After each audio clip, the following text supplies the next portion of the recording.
All right. Hello, everyone. And hello, Philip Chase in the chat. Welcome to Why Read. This is episode 35 featuring Jared Henderson and Jimmy Nuts. And we always start this show with the Why Read question because it's a question that I feel like can change every time somebody comes on the show, depending on whether they are in life, what their interests are when it comes to reading. So I know that you both have been on this show before and have answered the question before, but I hope that you'll go ahead and answer it again. And maybe the answer will be the same. Maybe it'll be a little different, but we'll go ahead and start with Jimmy Nuts. So hi, Jimmy, and why read? Hi. For me, I'm strictly in it for the fame and notoriety of having a YouTube channel. I actually do not read many of the books that I talk about on my channel. I am very much here for the cash grab. But We've all outside of long that, suspected it. I think it's fairly obvious at this point. I mean, we kind of knew. I have Mrs. Nuts read the books, and then I actually just take her notes, and it's worked out really well. It's free labor, which is really cool. I'm for that. No, so I mean, I read for a multitude of reasons. It depends on what the book I'm picking up is. Sometimes I am simply picking up a book because of the way it uses language. Sometimes I'm using it because it speaks to part of me. A lot of the times I feel like I read things that are just completely out of my wheelhouse and kind of change my perspective on things. And I think walking a mile in someone else's shoes is a pretty noble thing to do, and maybe easier than ever with the internet and how much we see of everyone's daily lives. But there's still something a lot more intimate when someone puts it down into words. I was kind of struck by this fact. I just read the opening. I'm not committing to the fact I'm going to get it done, but Bluest Eyes by Toni Morrison. And I was just absolutely blown away by like the prologue into chapter 1 and the way that she was able to change like styles. And then you're in the head of these people. I mean, it's just really incredible stuff. So right now that's kind of what I'm going for. But I also do enjoy a good romp. I like just to be entertained at points, you know? So there's a plethora of reasons why I read, and it changes probably daily. Yes, I'm so excited. I had no idea you were reading The Bluest Eye. That's a book I Me read either. last year. That honestly was the darkest book I read last year. It was even darker than Ooh. Baker for me. It Oh was even God. more Okay. disturbing. Yeah, it was even more disturbing than Baker for me.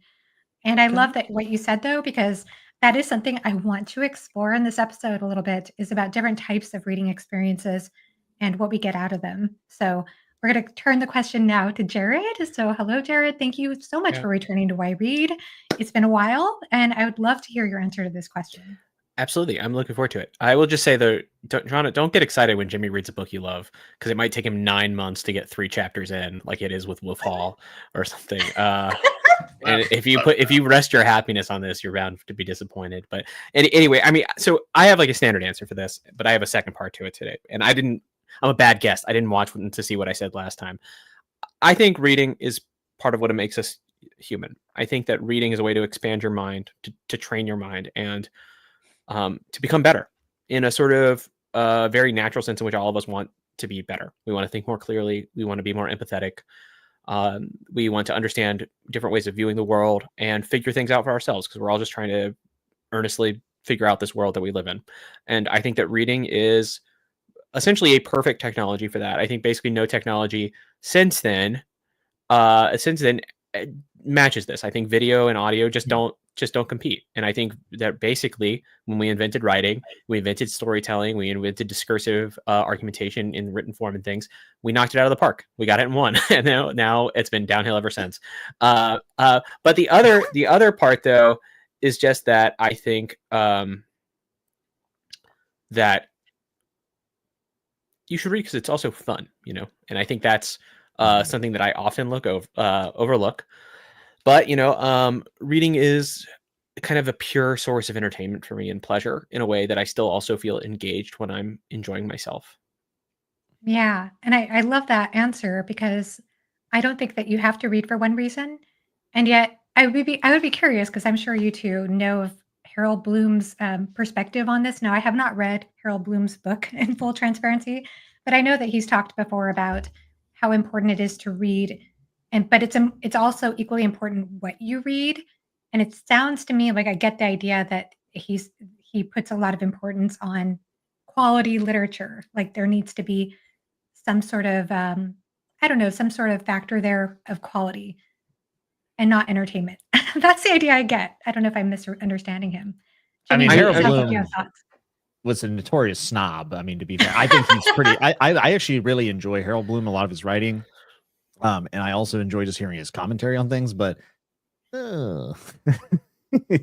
he's he believed that Harry Potter was not reading. He believed that it's the exact same thing as playing like on an iPad.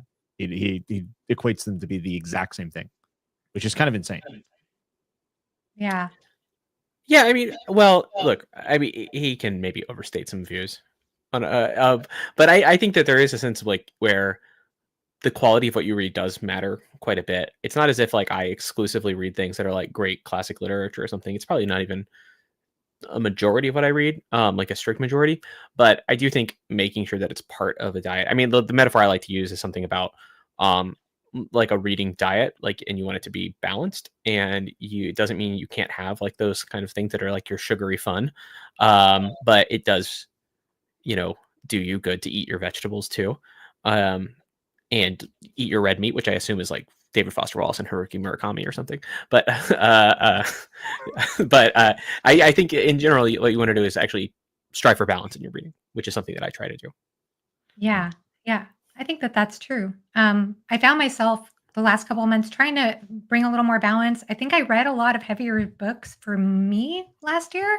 And at the end of the year, I found I just need a bunch of palate cleansers. And then I kind of cycled through that and then felt like I wanted to go into deeper stuff again. But I do think like I like that analogy. I like this idea of a reading diet. And it did make me wonder about the role of reading in our lives, and also how we read as well, because I feel as though we have this area of the internet that is devoted towards books, that's devoted towards reading. And Jared, you made a really interesting video a while back talking about why you read or the quality of literature. And you talked about how you've gotten away from the idea of metrics in your reading, the away from the idea of a reading goal and making reading numeric. And it got me thinking a lot about this topic because while I agree, I feel like Harold Bloom errs on the side of being a bit snobby when it comes to his views. Same time, I do wonder, and I don't mean to be a snob. I probably am going to sound like a snob saying this, but I do wonder if there's too much emphasis sometimes on the consumption of literature, like reading as much as possible. And if that, in a way, becomes a distraction, and if that also interferes with our ability to really deeply engage with literature as well. So just wanted to get some general thoughts on that since you had brought that up in your video and any evolving thoughts on that. Yeah, Yeah, I what do you mean, mean by that, Jared? well, yeah. Here's how like anti-metrics oriented I have become. I tried to like do like Goodreads and like Storygraph this year, and I like sent it out, and like people could follow along and stuff. I haven't updated it in like 3 weeks. I mean, it's in February, and I've already like lost track. I just like can't bring myself to care, I guess, about this stuff anymore. And literally the only way I track my reading is I have this notebook. I've shown this on camera many times. I just write down every book that I read. Like that's it. That way I can just look back and say, what did I read in 2025? That's it. That's it. And I found though that it's made me focus on a couple of different things. So one is I just don't read a book for the sake of like finishing it, right? Because like when you're worried about tracking your goals, you're like, okay, did I read enough of this book to count? Does that mean I had to finish the book in order for it to count?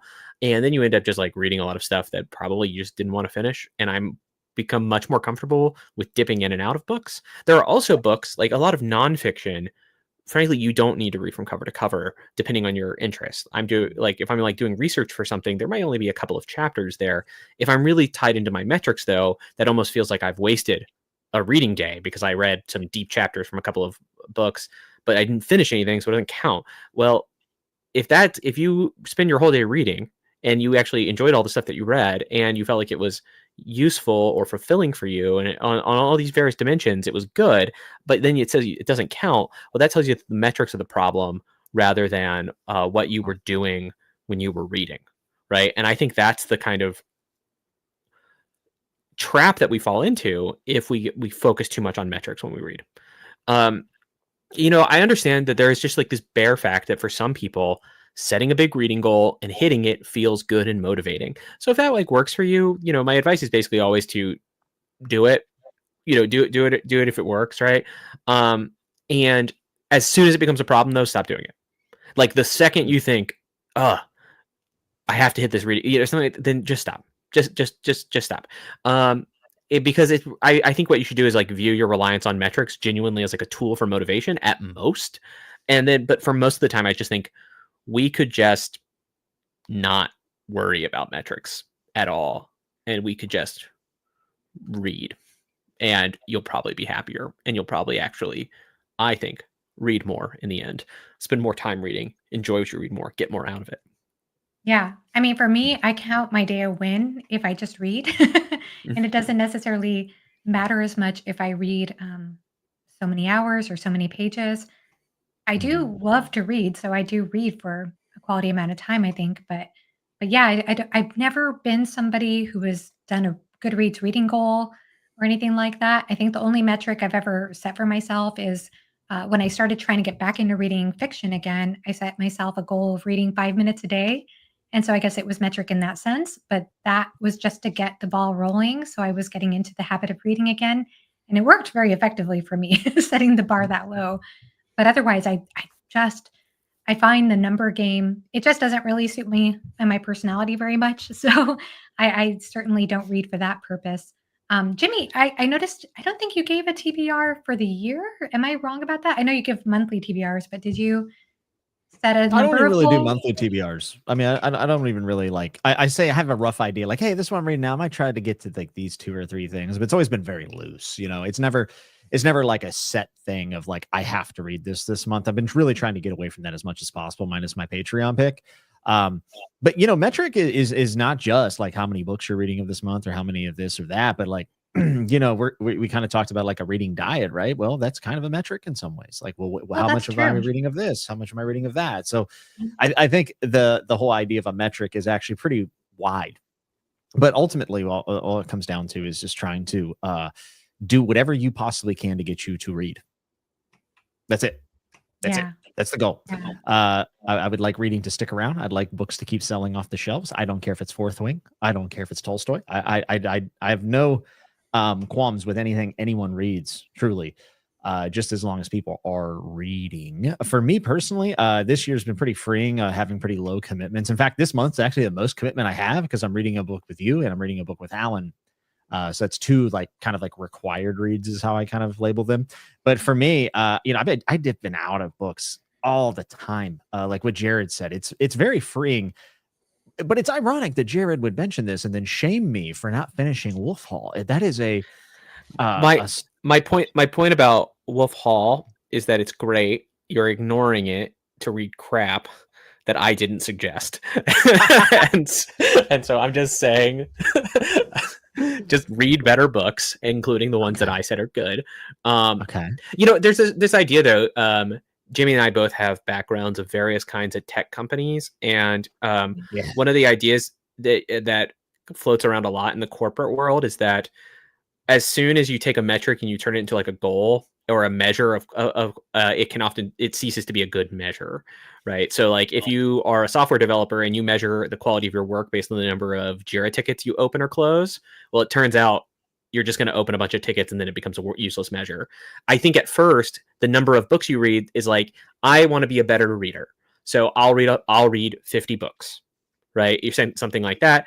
And that's just a way to like measure it. But as soon as that becomes like the goal and like that becomes the thing in itself that's worthwhile, you've lost sight of the stuff that actually matters.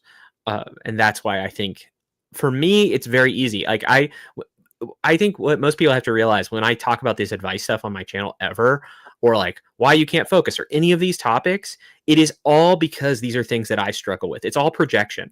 It's all like it's all me like projecting into the world and being like, why can't I focus? Well, let me make this everybody's problem. And that's my strategy. So when I'm talking about like why metrics are really bad, it's because I got really obsessed with metrics for a while, right? Or like and I realized that they were bad for me, and I can't be the exception, I assume. So if it's true for me, it has to be true for everyone. So I go from there. I understand the projection bit, but actually your videos they speak to me too. So your Good. projection seems to be very relatable for me and for a lot of your viewers, Yeah. clearly. And yeah, the whole idea about putting a numeric value on things and that being tech related, I could see how that's the case. And at the same time, I have to say, I feel like the numeric value on things is invading every aspect of society right now, from what I could tell. So I feel like that's a pervasive thing that's going on right now. I want to go ahead and read a comment here. Let's see, a couple of comments here. So it says here, T Baggin says, I use reading goals as guardrails to keep spontaneity from completely taking me out of left field. But sometimes a little spontaneity can be a fun thing, is what I've noticed.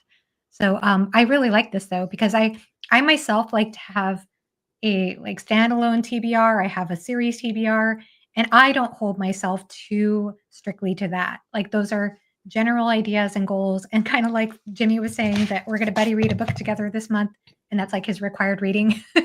Yeah.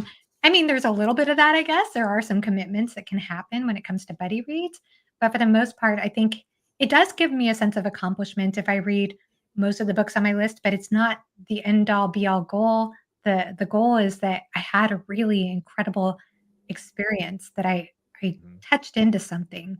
Um, I mean, and I yeah, so I set a really big. I made a big list on my second channel. I just like did like 100 books I wanted to read this year, right? mhm. And one of those, or like 8 or 9, I don't remember how many books are in this series, right? Would be the Expanse novels, and I put all of those there, right? And I read like 2 pages of the first Expanse novel and thought, this isn't for me. I don't like this. And What? I just didn't care for it. And so I just crossed them off my list, right? And I was like, I'll find something else, Okay. So How dare you, dude? 2 pages, bro? Come on now. you know, it's so early in the year too. So it's like where I feel maximally flexible probably. But Yeah. I just, I don't know, maybe I'll get to it, but maybe someone would have to make a really compelling case for me to go back and try that again. I'm not gonna I'm not gonna crap on the series too much because I haven't read any past a couple of pages. But it's just like I don't know. It just doesn't feel great for me right now. And there's so much stuff right now that I'm very excited about reading, and I'm really of the things I put on that list. I'm really letting excitement kind of carry me for a while, um, especially because um, I tend to do a lot of research for videos these days, and so a lot of my reading is just research or for stuff I'm going to write about on Substack, and I There it uh, is. then need to have stuff that I read that's just like I'm feeling great about it. Yeah. Took Yeah. 17 minutes for Jared to plug a Substack. I was wondering how long it would Oh, take. well, I wanted to bring it up anyway. Oh, So I'm there glad we you brought go. that up. Before we get into that, though, I want to go ahead and read this jaredhenderson.substack.com. other comment here. I don't usually comment, so that's all the more reason I wanted to highlight this comment. But I find that people think too much about reading opposed to actually doing it. Interesting. At the end of the day, reading is a hobby. Too many people are making a job of it, making it a job. Sorry, I read that wrong. Yeah, I can see that. That makes sense to Yes. me. Yeah, I would agree. Um, a lot of what I boils down to me is just like I just read because I enjoy it, and that's what I'm gonna do. And like it's fun to comment and stuff like on reading patterns and your habits and kind of reflect on what the way you've done things and how you would like to do them in the future. But like at the end of the day, like that's what I said, like however you're gonna do it, just do it. Like that. Yeah. That's the end goal. Yeah, I agree. I agree. And I feel like your reading journey can just take many pathways. And even though we talked about the reading diet for a while, like it really just depends on the person. Like sometimes I think that we can go through phases where we're reading nothing but palate cleansers for a while. Maybe we're going through something in life and it's demanding a lot from us. And maybe that's Mhm. just what we're gravitating towards. That's bringing us some sense of center in our life or some sense of reprieve. So I mean, I I read 3 Terry Pratchett novels last month. Right. Mhm. So like it's like this is not like I don't want to ever do lighthearted fun stuff, right? To Right. be to be No, to, no, to no, be yeah. to be clear. Mhm. And basically here's how I kind of think about this. It's like above all, I want people to read. Okay? If you're Mhm. going from I don't read at all to I would just say read. Great. And then if you just want, and then after you feel like I'm reading, but I'm looking for something else, then I was like, why don't we broaden your horizons, right? Why don't we expand this out? And then as you just like develop this with kind of your life of a reader, you can start having these conversations. I anonymous reader, I get it. Saying here, too many people treat it like a job. I'm one of the rare people who manage to turn it into a job. So I tend to think about it a little too much, but I'm also a little in my head all the time. But I would say for the bare minimum people here who is just like, you should probably just read. And you should probably, almost for everybody, I would say you should try to read a little bit more. That's almost universally applicable advice, given how much people read. And that could be 5 minutes a day, 10 minutes a day, 20 minutes a day, something like that. You should try because it's good for you. But what is it that you're going to read? Well, at this point, it's kind of like if people say, I want to go to the gym. Okay. Jimmy knows more about this than I do. But, if I say, I want to go to the gym, the worst thing you could do is say, all right, cool. Here is the exact set of exercises you need to do. If this person is going from no physical activity at all to anything, that is the best increase they could ever possibly make, right? Or I'm going to go for walks every day, right?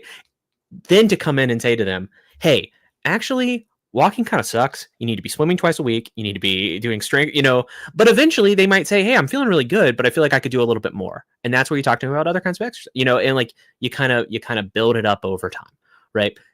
I think people should view reading kind of like that. The biggest and best thing you could do is just read a little bit. Not only do I agree with that, but I feel like, Jared, you have some really good fitness advice there too. Do you agree, Jimmy? Oh, we're gonna give Jared the fitness advice hat now too. Hey, it's fine. I'll just leave. You guys need to know about changing oil in a car. Maybe I can help there. I'm sure Jared has no idea how to change oil in a car. I know what it roughly costs when I take it somewhere.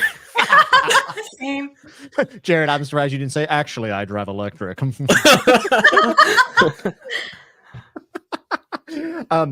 you guys know people that get into hobbies like weightlifting, whatever it is, and they like buy all of the associated gear and then never do said activity more than once? Like this happens a lot in like golf and stuff. But is there that for reading? Are there people who like go buy like a bunch of books, get a Kindle, and then just sit around them and never use them? Like, do you think that happens? Yeah, I do. I know people who do that. Dang. Yeah. In real life, like outside of BookTube, I know people who do that. Yeah. Dang. So it's like every other hobby though, right? Like there's an aesthetic of a reader, right? There's aesthetics to being a reader that people might enjoy more than the actual reading. I mean, I saw this in my writing class, it went from like 14 people. We were supposed to write a 6-page short story, and I think it ended up being like 9 or 10 people. So like there were a few people who didn't turn in, and then actually a couple people didn't show up to the final class. And I thought that was kind of telling that like sometimes the idea of something is more enjoyable than the actual action of it.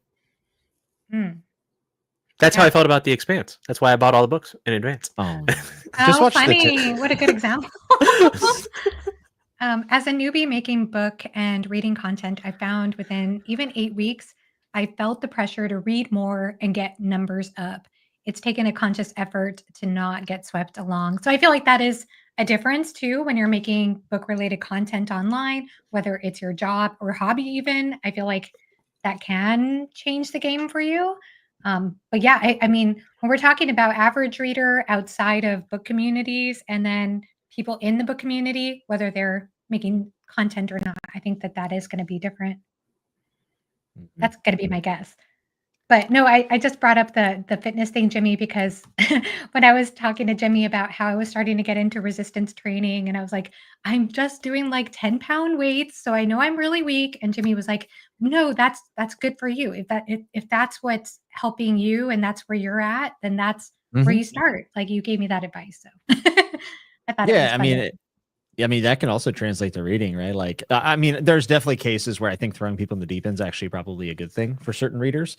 But also, you can't be surprised, if someone's been reading like the transition from like YA to like more adult stuff, like as a teenager and becoming an adult. That's probably not the easiest transition. And maybe there's actually more of a reason why people stop reading for a large amount of time. I mean, you can go to any BookTube channel, and including mine, and it's like, yeah, I stopped reading in my later teenage years, and I picked up back reading in my mid-20s, late 20s. I mean, that's a very common story that you hear in people's reading journeys. Maybe that's part of it, though. Like maybe that jump is a little too brash or crude for people to do. I wonder if that has anything to do with the drop-off. Yeah, that's a really good point. So here it says, first time I went to the gym, they gave me like 12 exercises. So I DNF to the gym. Yeah, you I can't was going to say overwhelm people. golfers. How funny. Yeah. It's interesting the parallels between these different hobbies. Yeah, and I know that that's true, by the way, what you were saying, Jared, that you've stated very clearly in the video, I think that, maybe you'll try out philosophy books and then find that you don't like philosophy, and that's fine. And I was like, this is coming from somebody who promotes philosophy on his channel. So, yeah. Hmm. Yeah, the biggest thing is though I wouldn't want someone to write them off without trying it. And I feel this way about most genres, right? Like, I don't think I've ever read a romance book, right? And I don't really have an urge to go read a romance book.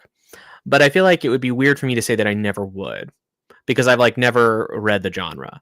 And I like recently found out that I really like spy fiction, and I'd never really read that stuff before. And I feel like it, because I'd always thought it would be like, oh, this is just like cheap thrills or whatever. But actually, it can be really great.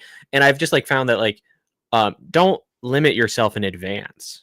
Like, don't say that there Hmm. are genres that you never even want to touch without at least giving them like an earnest go, right? And I would even say that Yeah. for series. I DNF The Expanse early on because I just wasn't feeling it. Maybe I'll try it another year or two. Who knows? I've got them sitting around now.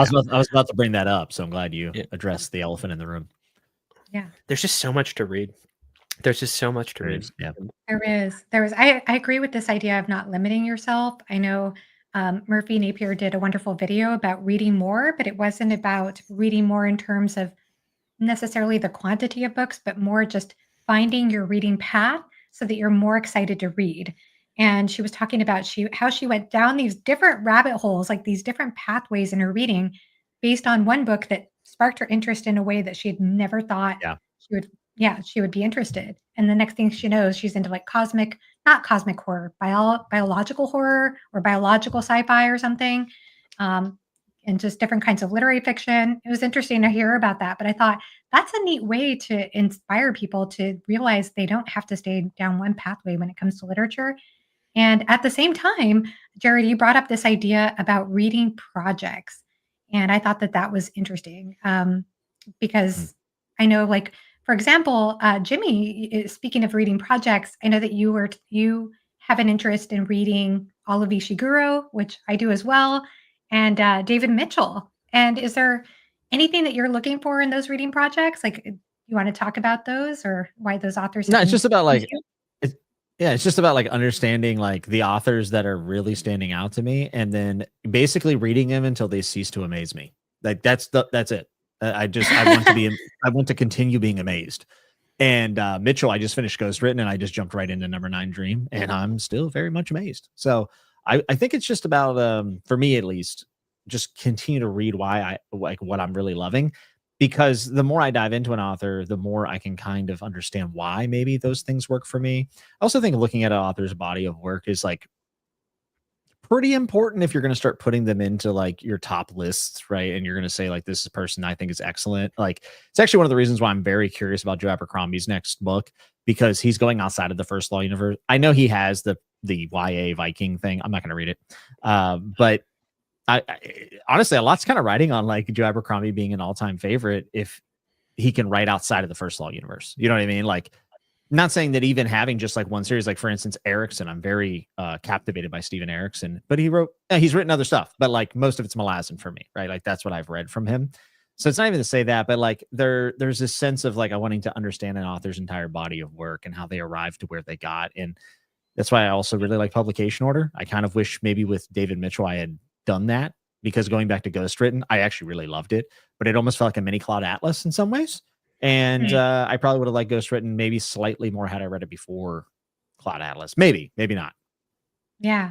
That's I like that. I feel like I've only read 2 David Mitchell books so far, but I felt like there were similar themes or a similar Oh kind of yeah. structure or approach to the way he Mhm. wrote that fascinated me in both works in different ways at the same time.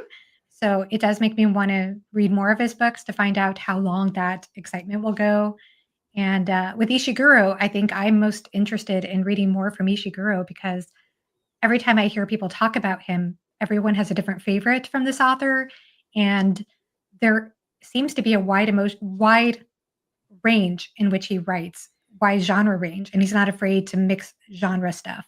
Same with Mitchell, probably too, but that also interests me as well. So, yeah, interesting. Yeah. Since we brought up sorry, did anyone want to respond to that? Okay, I didn't know if I was interrupting. So we brought up the Substack thing, and I thought we could transition to talking a little bit about writing. So Jared, tell us about your Substack. Yeah, so I write on Substack. I write a couple of times a week. Jimmy reads them faithfully. Oh, yeah. And I I do read-alongs there, and that's a thing. Those are free, by the way. Anyone wants it? We're about to read The Dispossessed. We're just starting, which is like me talking about one of my favorite novels with everyone. But we read a lot of philosophy. We read Hannah Arendt's The Human Condition recently. We're going to read Plato's Republic and Aristotle's Politics this year. So, I mean, we're like, we do a lot of stuff. But I also just write about topics of interest. I wrote about reading projects at one point, right before the turn of the year. I wrote about general thoughts about reading come up quite a bit. Wrote a little bit about Ursula Le Guin lately. I'm just like looking at stuff I recently wrote. I wrote a thing about publishing and about how we should actually be happy that a lot of bad books get published. That's actually that's probably good. I say bad without quotes, but Jimmy puts quotes around it, I guess. Also just like kind of tracking like what I read. I don't really do a lot of posts that are like, here's what I read in January and stuff, but this kind of stuff I would also do in Substack. But in general, I just use it as a place to write my thoughts as they occur to me. And I find that audiences on Substack are okay with more provisional thoughts. You can work them out kind of in public with people. And it's been great. I love Substack. Actually, it's been an amazing outlet, and I would encourage lots of people to. I mean, it's great to do stuff on YouTube, but also to try writing out their thoughts a little bit more and a little more concretely. Yeah, I think that that's a wonderful practice. Hi, Tori. I'm an avid journaler myself, and I've loved the journaling. I don't know. It's actually interesting that you bring this up because I write the way that I journal now is very different than how I journaled in the past. In fact, I've had a weird evolution of journaling throughout my life. But I find that really interesting that you do Substack. And I'd be curious, does that take the place of journaling for you nowadays, or is that something you do differently?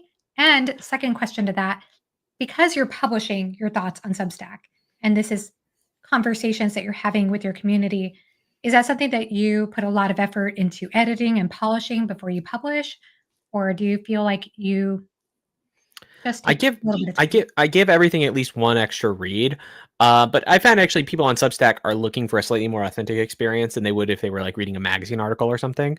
So there is a little bit more of just like, here are my thoughts as they come to me. Let me just tidy them up a tiny bit. That So talent. that helps.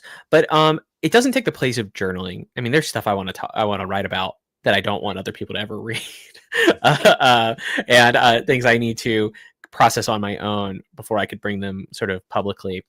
And also because it's online, things just tend to be a bit more didactic. Like you're actually saying, this is what I would do. This is something here. Journaling is a much more kind of like, it's a very discursive kind of process trying to like take a lot of conflicting thoughts, see where I want to go with them. And journaling is really where I try to like figure things out for myself. On Substack, I at least have a fairly good idea of what I believe about something before I'm going to put it out into the public. If I press it and send it, it gets sent to 20,000 people's inboxes or something, right? I'd like it to be at least slightly well formed. That's impressive. I feel like that takes a lot of talent. I always have this interest in doing more kind of conversational discussion videos on my channel. And I have done some topical videos on my channel like that, like conversation starters. But I sometimes get in my head too much with those videos and feel like I need to cover all the bases and I need to be perfect. And I feel like that's not even necessarily, like you said, what audiences necessarily want. They want a little bit more of an authentic experience. But my goodness, I have a hard time just letting go and doing that. I don't know what it is. So I just admire the skill of being able to do a Substack, to be able to write like that. And obviously, there is a little bit of polishing that goes on, but just to be able to do it consistently and not put too much pressure on yourself at the same time. Well, okay, I feel like as a writer, I basically have one talent. and that talent is the ability to produce a lot of words. Like it's like pretty much on command, right? And to write fairly quick and to write in there. And the good part about that is means I always have material to work with. The bad part about that is that most of my material is crap. So like my editing is mostly cutting stuff and getting rid of the majority of it. Yeah. Ah, nice. Well, that's, I think, an art form in and of itself. Jimmy, so you've taken up a writing class, as you've talked about, and Yeah. I had the pleasure of reading your short story, which was wonderful, a wonderful experience for me to get to read your writing and talk about it with you. And it generated a lot of ideas for me personally. So, what has your journey been like as a writer so far, as something that you're dabbling in, and the writing class experience?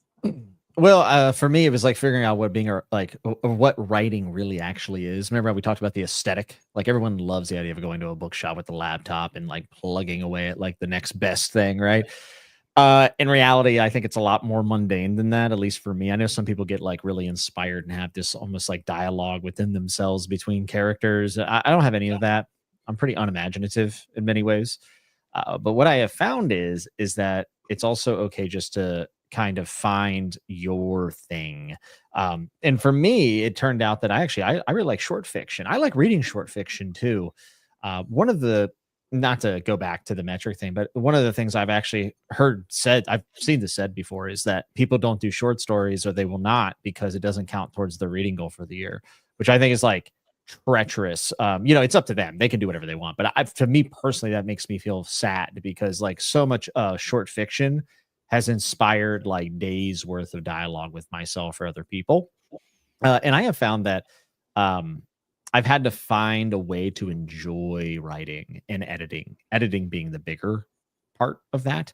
And I think short fiction makes it feel manageable. So even though I happen to love novels, and definitely some very, very long ones, I also think that, what you love to read might not be what you love to write. And yeah, so it's still very much a discovery thing, but I think for the first time in my life, it feels like I can do it. Like I feel like it's manageable. And I have to say that taking a writing class at the local community college was pretty important in that. And for that, I can thank Stephen Erickson years ago. Took me a long time to get to it. But he said, taking a writing class is a great idea because it's an excuse to write. Like the class could even be like haphazard and not great. Mine was good.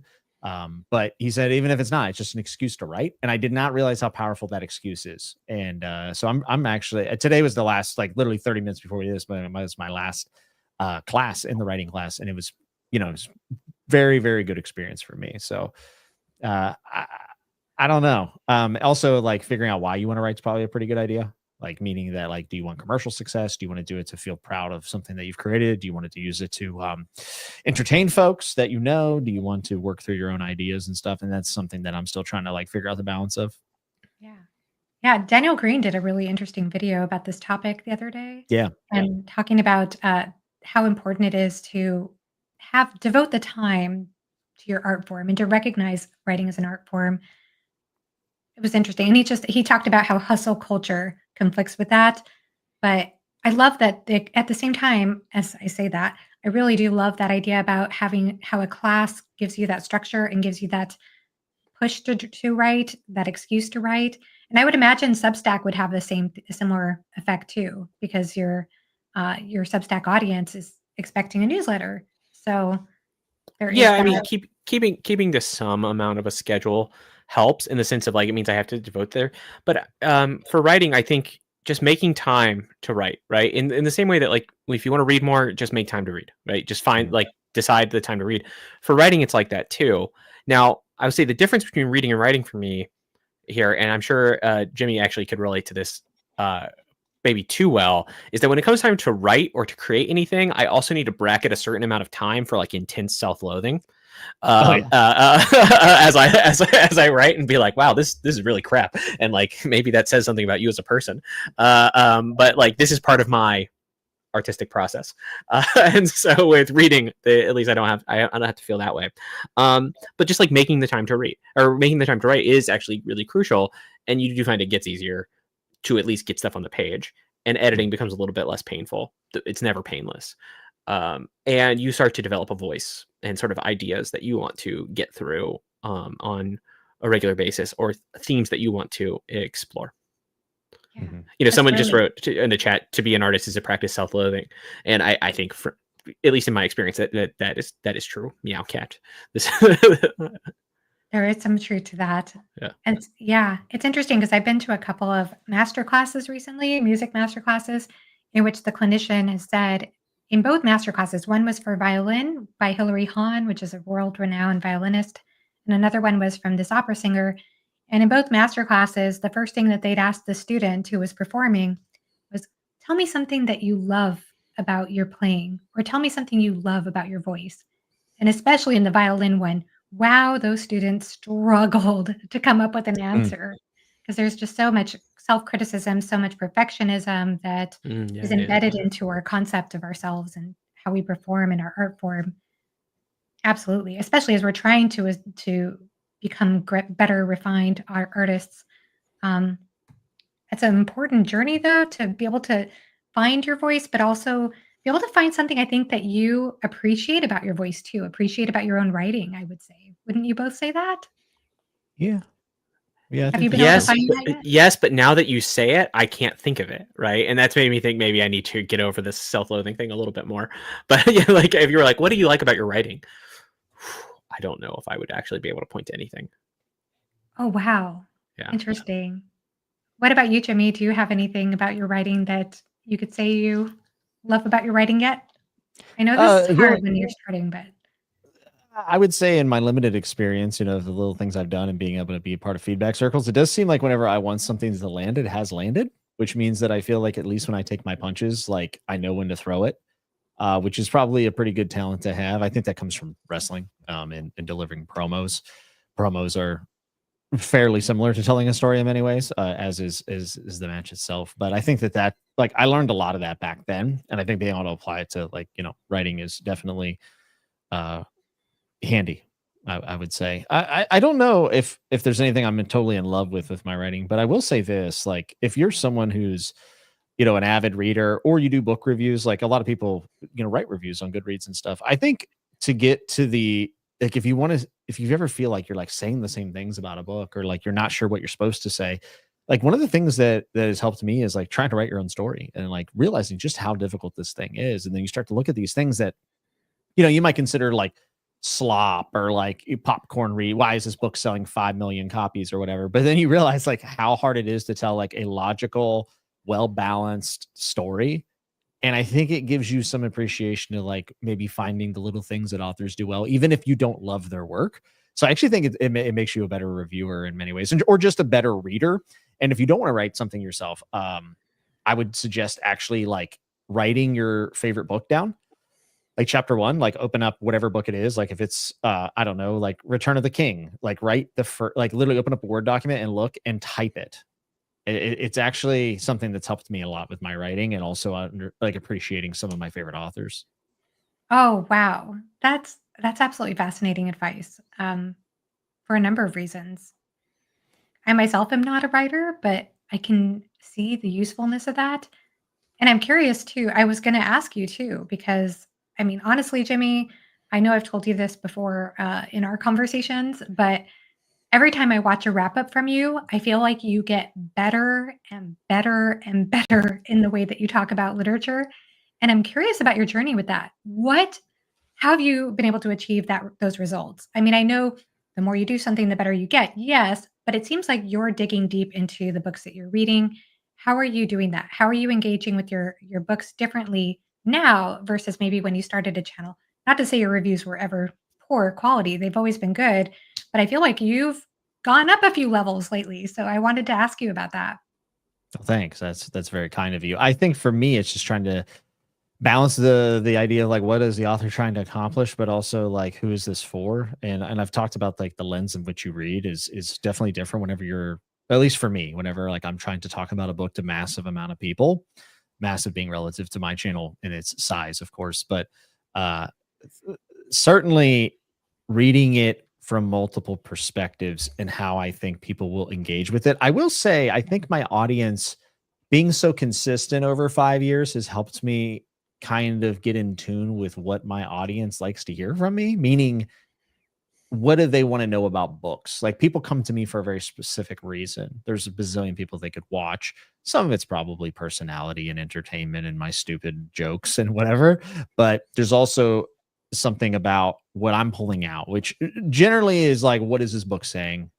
What kind of themes are being brought forward, and how effective were they? And did this book do anything original? Did it have some sort of creativity that was impressive? Because I'm always impressed by creativity of any side, even if it fails. I'm so impressed by it, because so much of what we read is just kind of a rendition of something else, or a bit trite, including my own writing. So I guess that's it. But really, it's arguing with myself in the shower is probably the number one thing. I just like, how did you feel about that book?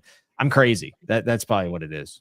Arguing with yourself in the shower. I feel like self-loathing has become the theme of this episode. Yeah, it's sick, dude. I recommend it. No, but I really you invited me and Jimmy, so it was like... and myself too. Yeah. No, I like what you were saying too, a little bit earlier too, about how you look even at popcorn reads differently. I feel like that's actually been my evolution when it comes to music as well. I feel like when I started to learn more about music, at first I went through this phase where I probably became a little bit of a snob when it came to the types of music that I'd listen to and the way that I'd listen to music and criticize certain types of music, including pop music. And now I feel like I'm in such a different place. Now I feel like it takes a lot of talent to write a good pop song. That's not easy. As much as I love classical music, and that will always be my favorite type of music, probably, I feel like there's a skill to that. There's a different skill set to writing a pop song or singing a pop song versus a classical tune. And I feel the same applies with literature. I read a couple of Emily Henry books last month, and I mean, they didn't really speak to me, I think, or resonate with me as much as I feel they have been for her wider audience. But I could appreciate what she's doing and how she's touching on some relatable, relevant themes right now. And I think there's some talent to that. So I think that it's important to be able to step outside yourself. And I do feel like that leads us to be better reviewers when we acknowledge our feelings, we acknowledge our experience, but we're able to create a little bit of distance with that and be able to see the book in a slightly distanced way to understand it in a different way. Yeah, I mean, so, I think infamously, I'm okay saying that like some books are just like better than others. I'm okay saying this. Yeah. And yet, even for the books that I think are worse than others, but are like the pure fun reads, it's hard to write them, right? It's hard to write a really good like popcorn thriller. Like, it would be hard to do. Even if I, want to insist on other books being better, you have to admit like there is skill there, and there is talent. Yeah, they're trying to accomplish different things, and like there's a totally different. I mean, I hate always relating back to wrestling so much, but like, I remember being on the indies with guys that would be like, this guy WWE sucks. And I'm like, you have no idea what you're talking about. There's an entire element of this business that we do not have to worry about with televisions, screen time, like so many things. And it's like, you can't even comprehend what you don't know about what they have to do. And I've always felt this way. It's really hard to be entertaining to a large amount of people.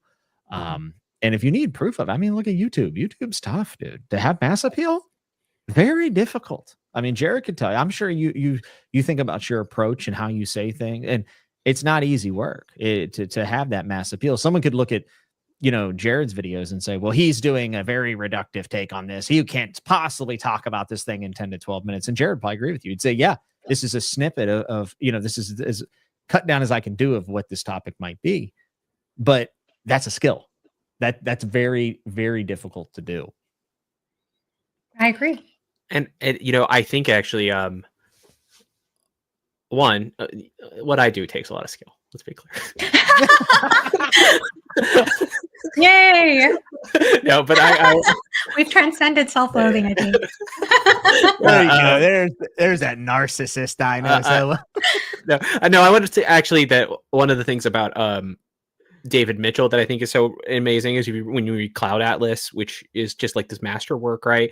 Is that he can do so many different genres in one book, and some of them are like him doing the spy novel or like the sort of comedic romp, and it's amazing that he can do those at the same time, and like one writer is capable of doing all of those things. And you could almost imagine, okay, he writes like one really good crime novel, and then like 3 years later he puts out a really good science fiction novel, and 3 years later he does his like an epistolary novel. But no, he's like, I'm gonna do them all at the same time, and like that's astounding, and it kind of speaks to his mastery as a writer, and his versatility. Yeah, playing with different forms and different devices to deliver a story in a single work, I think, is a telltale sign of someone being ambitious, but also probably knowing what they're doing if they're successful at it, right? Yeah. I love that. I mean, I haven't read Cloud Atlas yet, but I read The Bone Clocks thanks to Jimmy, and then I read Slate House right after that, or a few months after that, which were such complementary reads and did similar things and different things at the same time. But he does such an incredible job of writing, especially in those two books, of writing characters in different time periods and making their voices sound very distinct, authentic to the time that they're born, authentic to the location, to their socioeconomic class, to all the variables surrounding them. And at the same time, to me, they really felt like real people. They felt like people that would have honest, real reactions. It's hard to understand how he's able to do that so well, in addition to blending all Yeah. those genres like you 2 talked about. Yeah, I don't know if Incredible. I've ever read an author that is more talented than him at changing voice and scenes and tones. And I don't mean like static descriptions of scenes. I mean like making the scene matter and the setting matter for the story that they're telling and the POV and the plot. Like it's also intertwined, but it's also so different from section to section. And I'm not just talking about Cloud Atlas. Every one of his books, he does this. I think he's the best character voice writer I've ever read. Yeah. Such a talented writer. And this is a funny comment. I do love the band Tool, by the way.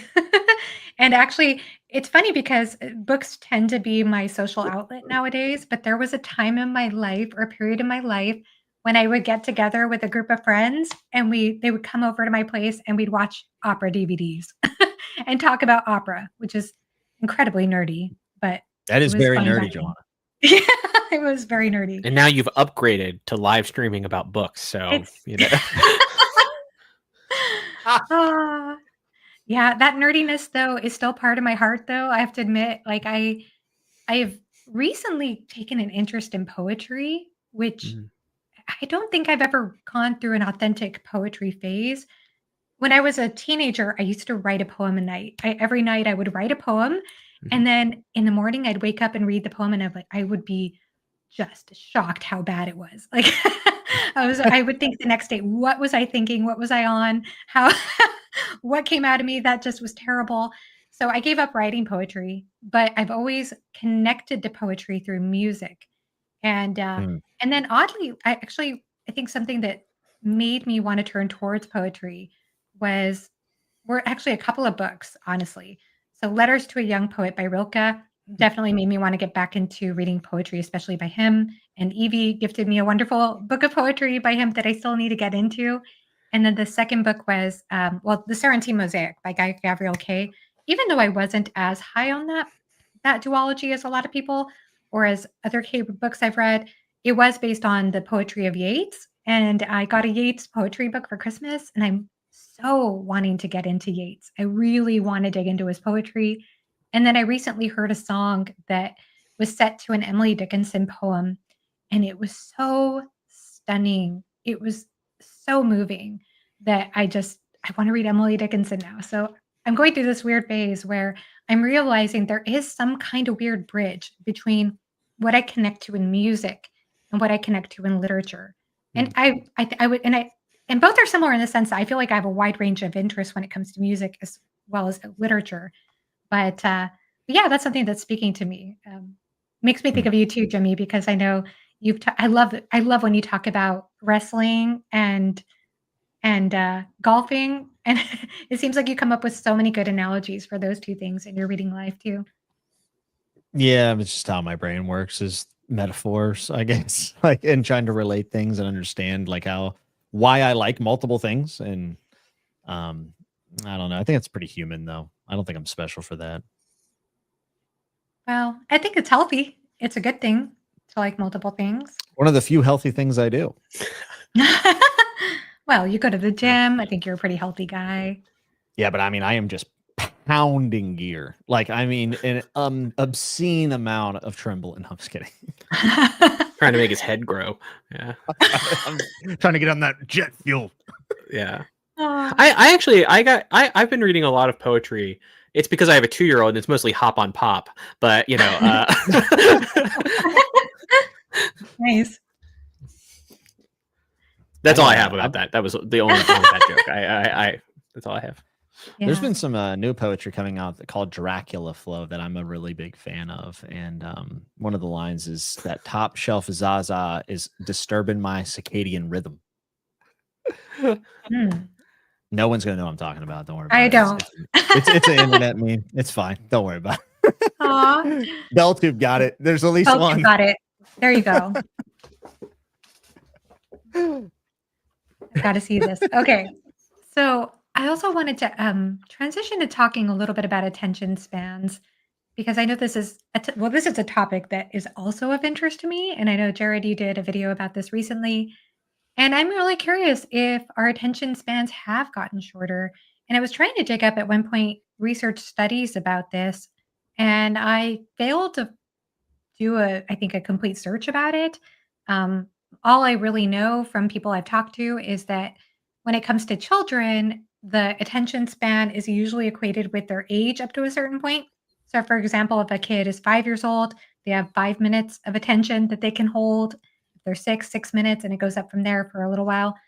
But I am curious about this idea of attention span and whether we are losing our focus. Do you both? I mean, Jared, you seem to think that was the case, and you brought up the example of the presidential speeches and how much those have changed over the years. So I am curious about this topic. Yeah. So, okay.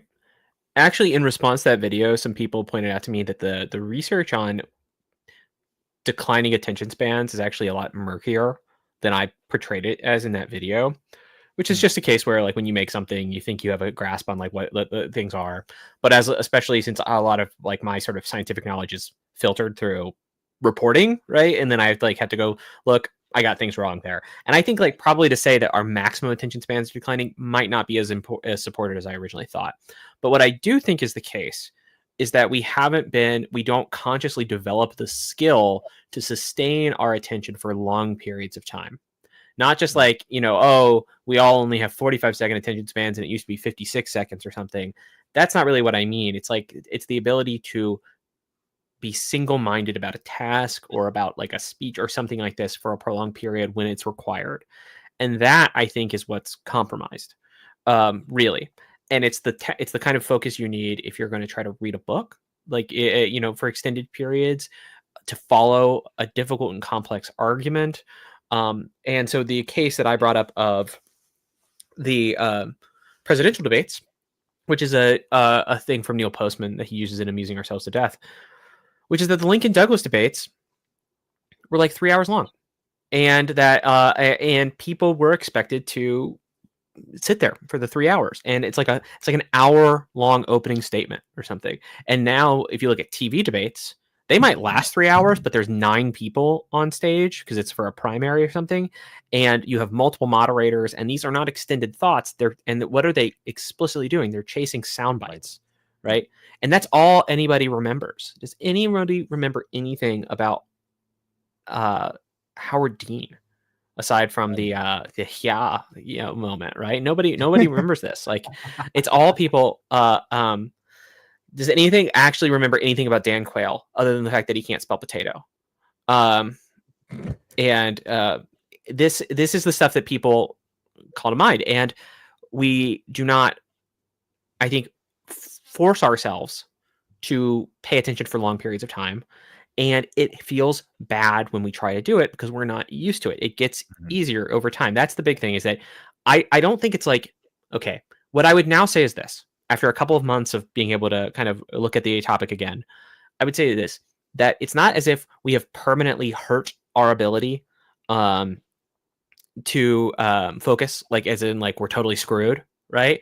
It's that we have trained ourselves to digest information in very small chunks that are mostly contextless and disconnected, and that we could train ourselves to focus on long strings of connected thoughts instead. And this would require work on our part, but it is possible for people. That's the thing I'd like. And I think that if you want to make progress on like the big questions in life, those things that you really care about, too, if you want to do philosophy of any kind, even just like kind of in your own head, sitting in your armchair, you have to get to the point where you're okay. To actually, you have to get to the point where it feels okay to be alone in your own thoughts and to be focused for it for a long time. I see a comment that said, how many people did listen to the Lincoln debates? Those Lincoln Douglas debates are actually really well attended. I mean, by our standards, it's not like TV, right? But I think in some cases they were in the high hundreds to low thousands in some of those cases, and they moved around a bit. And you got to remember the size of the cities where some of these were and stuff. It wasn't like these were like all like the intellectual elite who went. And as Postman kind of points out there, Americans, if you bracket an entire class of people we sort of forcibly did not allow to read, that's the big caveat when you're talking about this period of American history. Americans were a highly literate culture, actually. And the amount of books that were being sold in bookstores per capita were really high. Also, things like pamphlets were incredibly popular. So people were used to engaging with material in this way. That's why Postman says that it's an evidence of what he calls the typographic mind. Yeah, that all makes perfect sense. Go ahead. Sorry, I just want to ask this. Do you feel like there's any credence to the idea that mass literacy was so new at the time, and still, I mean, relative is very new for like many people be able to read, that it was like, because I know I struggled to read when I was a child and I was like a late bloomer, but then once I could read within a year, I was reading at like, the freshman in college level, because that's all I did.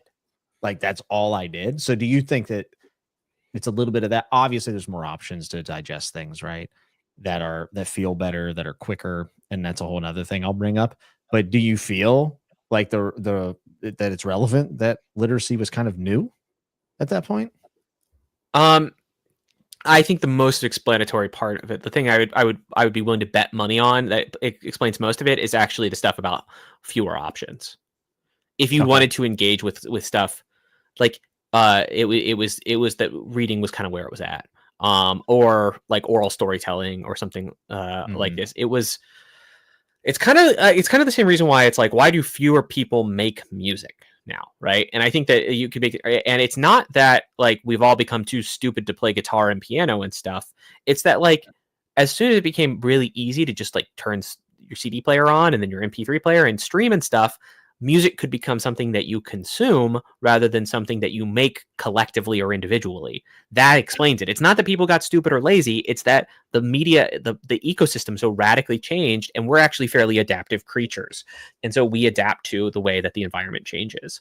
I think that it's an adaptation that's ultimately detrimental, that we have to kind of fight a bit. And actually what I would say is it requires now more effort on our part to train ourselves to become good musicians, good enough to play guitar with your friends and have, jam sessions, or to become sustained readers. It takes more on your part than it would have at the time, provided that you had the minimum resources to become literate in the first place.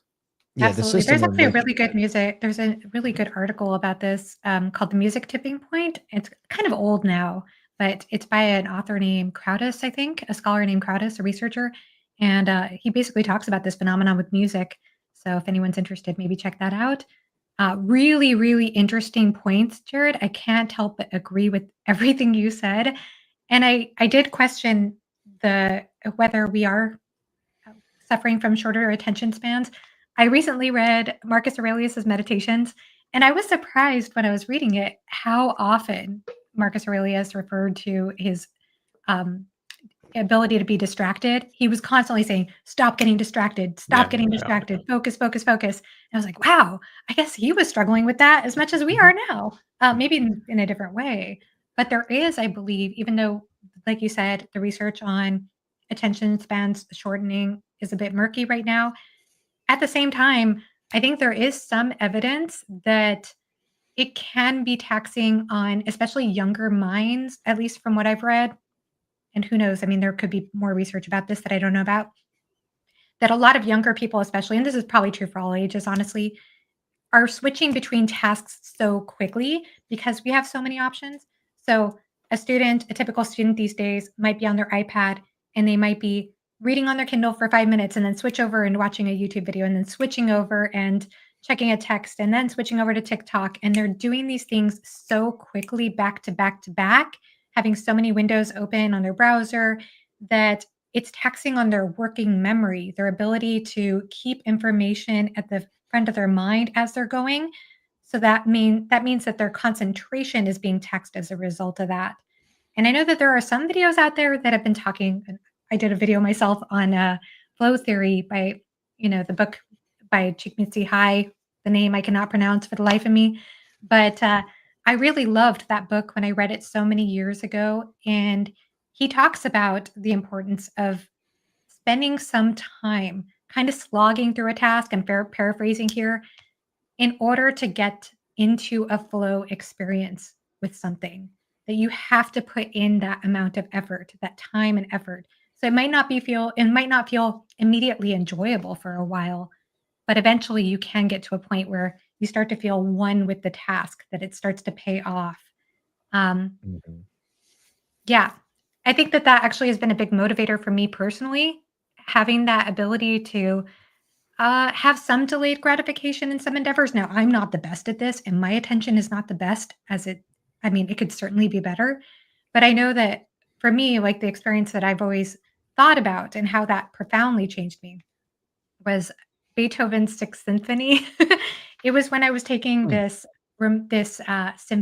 class on the symphony, and it was a graduate level class. It was very small. There were like 6 of us in the class, I think, and it kind of felt like the Breakfast Club that summer because we were in the same classroom all day long listening to these symphonies, and we were being tested within a week on like 10 symphonies.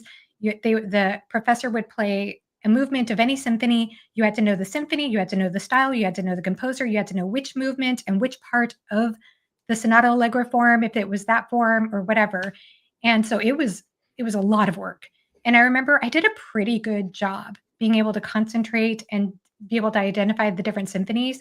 But the one symphony I struggled with for whatever reason was Beethoven's Sixth Symphony, the Pastoral.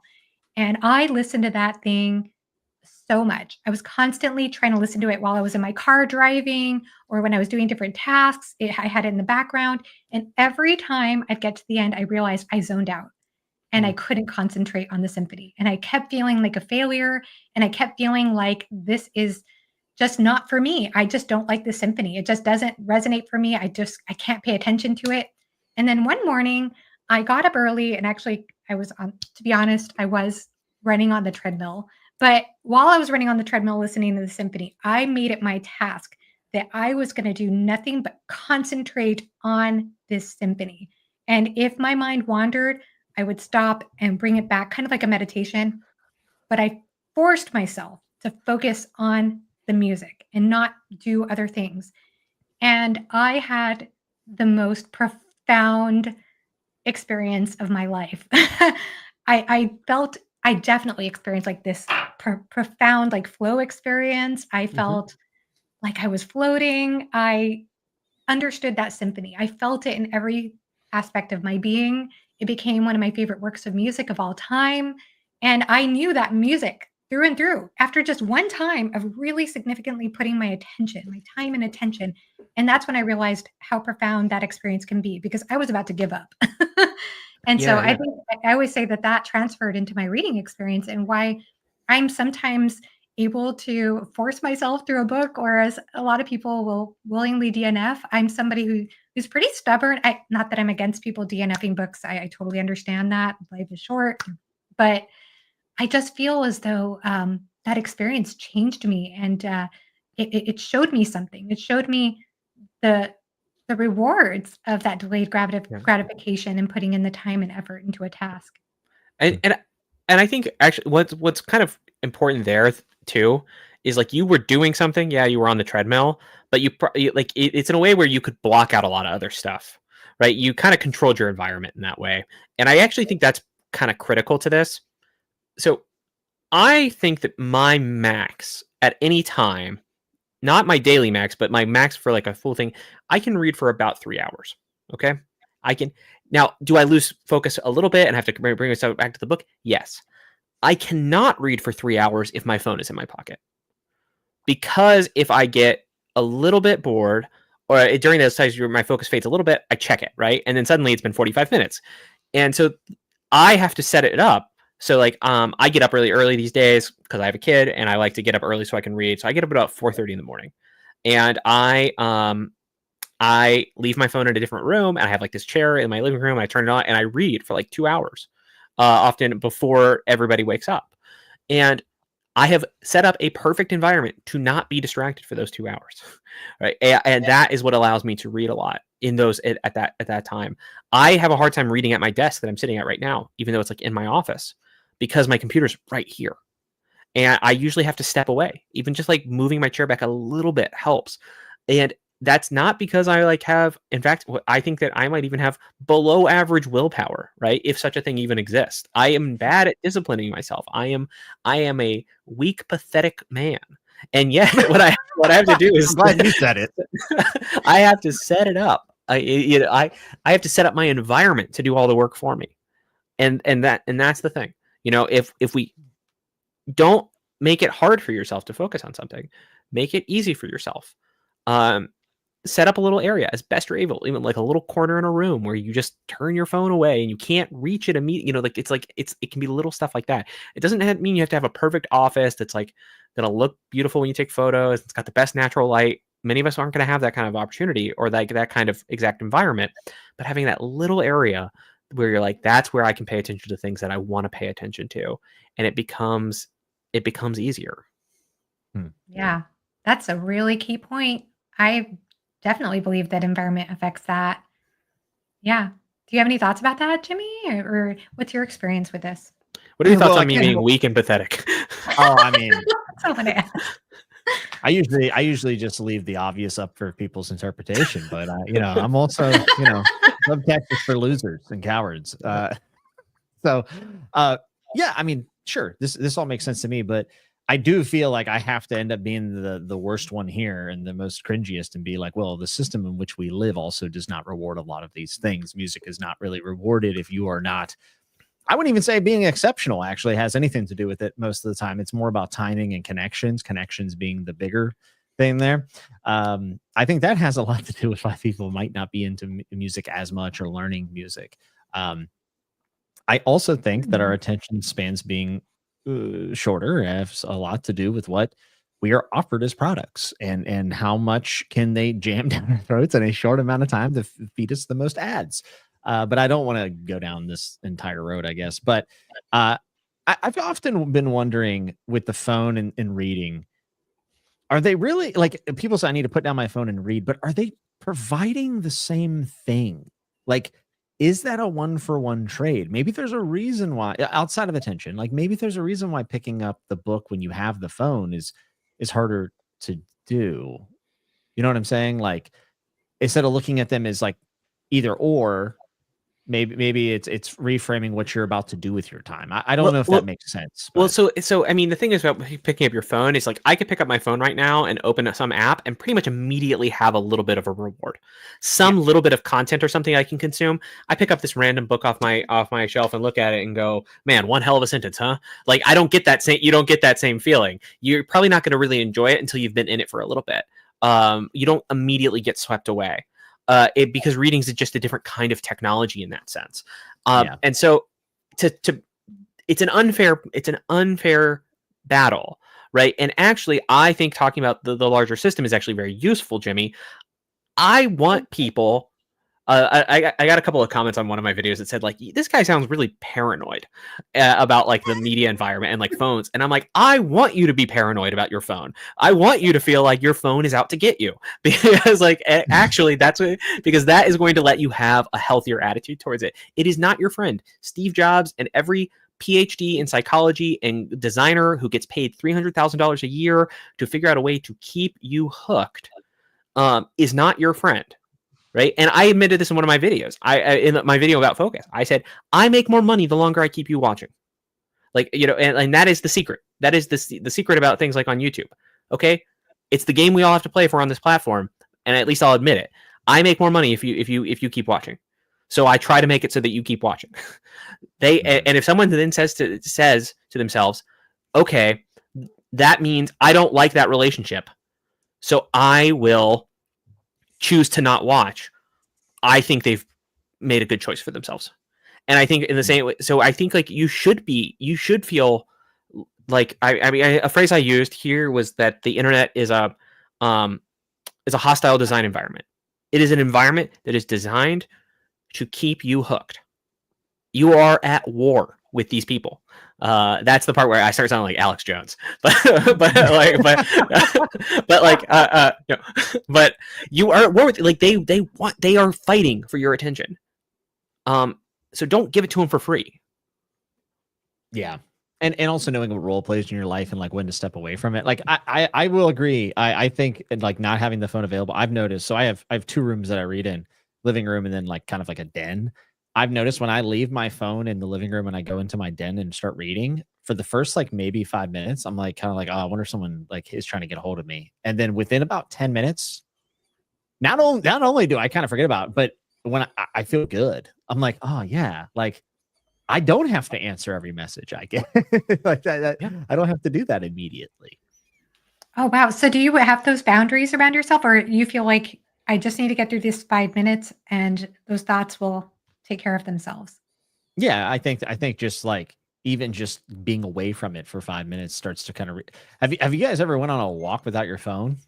Like it's amazing. It's the best. Now I would also But for the say, first 10 like, minutes, I'm freaking out. The first 10 minutes, I'm always freaking out. Like my son is dead. My son has died in 10 minutes, and my wife has been calling me. And like it's always how I'm thinking about it. But it's amazing at the end. Yeah. mhm, Yeah. yeah. It's tricky It because kind a of lot of people recontextualizes. it is Right, I'm tricky sorry. too because a lot of people use their phones for reading too, whether Yeah, it's I actually love Yes. reading on my phone. It's okay to I actually admit. well, it's weird because I used to say, like, who would read on their phone? But, I've noticed during, like, family functions, if I'm really checked out, I'll just, like, open my Kindle app because if I put out a book, people be like, "He's reading a book, how rude." But if you're on your phone, no one cares. So I just pull up the Kindle app and I will read. And I'm like, this is I actually I don't know what it is. Maybe it's because I'm so used to reading on my phone. I actually am good at it. Like, I feel like I read quicker. I get a lot of retention. Like, I like reading on my phone. So I feel kind of guilty admitting this, but sometimes when I'm visiting family, and it's like a long day of sitting around in a living room chatting and catching up, and people are kind of looking at their phones now and then. I feel far more comfortable sneaking in some reading with my phone than I do Mhm. with my Kindle. Like if I pull out my Kindle, I feel like I'm being rude. But if I'm looking at it on my phone, for some reason, I feel like I get away Oh, with it more. guys, get over it. Just kick the book. Like, just pull like, if they're not talking, just pull the book out and just start reading. It's just me. I feel bad. I just get impatient, like sitting on a couch all day. Like I just feel like I need It becomes a talking piece because, like, it's like, "Oh, what book are you reading? I wish I could read. I just don't have the time." You know? Here's what you do. You pick up the book. It's exactly what happens to me at family functions. I start reading, okay? And they say, "What you reading?" And I say the title. I'm like, "The Lives of the Philosophers." And they say, "Yeah," and I don't look up. And they keep doing it. And you just So rude. you just keep doing it until they let you read, because they don't actually care. Listen, they should know what to expect with those glasses. I mean, they should know that you're just, you're not looking up. The second I got my first pair of round glasses, my whole family was disappointed in me. He went to the optometrist, if that's the word, and says, "Give me the Lawrence Krauses." So that's a Jarrett. No one's Yeah, gonna. No I don't one's know. on. I do feel like that environmental piece though is an important factor though. Like I think that does make a big difference. I've started doing a practice that I know this is kind of a trite way to describe it, but I have what I call mindfulness Sundays. That's what I call it anyway. And I mean, it sounds like something I should be doing literally every day. But what I do on those days, well, I actually can't do this every day because I have to check email for various work things. But on Sundays, what I've been trying to do, what I've been making an effort to do is just get unplugged for the most part, Mhm. from like 9:30 a.m. till 7 p.m. or 6:30 p.m. I'm not on YouTube. I'm not on Discord. I'm not on Instagram. I'm not on any apps. I'm not checking emails. And I mean, I feel like that sounds so trivial when I describe this, but for me, It has been so profound. It has been so profound for making me feel so much better. Every time I do it, I feel so much better. I just I've feel n- so good. I've never regretted doing that. I've never and also like I don't know. Everyone's done it. I don't need to ask if anyone has. When you spend 8 hours of your day on your phone in a rut, compared to a day where you might spend off and on 4 hours reading, it's incomparable. Yeah, Like one yeah. makes you feel like you should just jump off your house, and the other one feels like you've done something and you have something to talk about and conversate about and carry with you, like good or bad, right? Like you could even rant about a book and it would still be more. You would still feel better than if you spent 8 hours, scrolling reels or whatever it is. At least for me, like that's how I feel. Yeah, yeah. I was talking about this a little bit with Murphy yesterday and like how um our brains crave that more than we realize. It craves that. I know that you've talked about this too before in some videos, Jared, like and I think Kant talked about this too, the importance of idle time. I know a lot of philosophers have talked about that, right? Like your idle time is actually valuable. Having some time to just think about anything other than whatever other people are tuning into other people or other Mhm. distractions. There is some Yeah, and value in it. I think having like time for the phrase I've been using lately when I've been thinking about it is restorative activities. Okay, and the thing is, I don't think most like scrolling is almost never going to be like this, right? I don't know. Maybe you're a guy who like it's like I watch a 3 hour video essay or documentary on YouTube, and I feel great. All right, if it works for you, it works for you. But the kind of stuff of constant scrolling on YouTube, the kind of stuff where you're flitting from one thing to another, I just think you always kind of feel semi-engaged, and you don't feel like you've rested afterward. Where I think reading a book, actually, you can actually feel very refreshed even after a lot of reading. Other times you don't, right? Other times, you remember doing like when you're getting ready for your comps, if you're doing a PhD or something like that, where you're reading so much and it just like you feel like your brain is being burned from the inside, right? So it doesn't always feel that way, but it can. And but other kinds of activities, going to the gym, and even if you're listening to music, but like not scrolling in between stuff, right? Probably is like this. Going on those long walks is like this. Those sorts of activities, those are really what leisure is about. Like that's what leisure can do for you. Or and in it kind of importantly, I think scrolling most kind of stuff, watching stuff on screens doesn't do that for you. And I think it's just physiologically different. The amount of like your eyes have to continue to focus on this moving, blinking image. It's just gonna feel different than any of the other stuff I just talked about. Yeah, Yeah. Hmm. I agree with that. Someone said in the chat that they were going to unsub from me to make me proud, and the answer to that is yes. Like I think if they do that, I mean, it's a good joke, but like, yeah, I mean, if that's the choice someone makes, I think as long as they don't then go sub to like a bunch of other people and just watch more content. If you're going to watch content, you should watch my content. To be very clear, but like, but in a better world, you'd watch no content. So Yeah. Yeah, and also I want to say like I don't subscribe to the idea that it's all bad. Like there are actually times where like even like scrolling, like honestly, sometimes it's fun. But for me, I know where the line sits where I'm like, why am I doing this? And as soon as that hits, that's where it's poisonous to me. But there are times where like I have like time to kill in the line at the bank or whatever. I don't go to banks, but you know what I mean. Like it's kind of fun to hit like a couple scrolls. Like it's kind of fun. Like, and I don't have a problem with it. And one of the reasons why I'm so connected now, and before my booktube channel, like I used to lose my phone for days at a time because I was never on my phone. But is part of his like Discord communities and book community stuff. And honestly, that also has like a cliff that you can fall off of, but it's also very rewarding. So like I don't know if the whole thing should be demonized technically. I know that there's this line that once I go over it, I feel horrible, but I will continuously keep doing it. I'm like, why am I doing this? Like this is so stupid. But Know it's what all you're about talking about. Yes. yeah, there's a Yeah. line. And There is a line. Yes. I think mm, that these things, I couldn't agree more because I feel the same way. I enjoy getting on Instagram now and then. I get some fulfillment out of that now and then, but there is a line.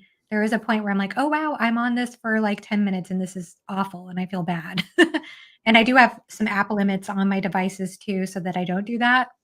and I try to follow them. They're easy to bypass, unfortunately, but I do notice the difference for sure.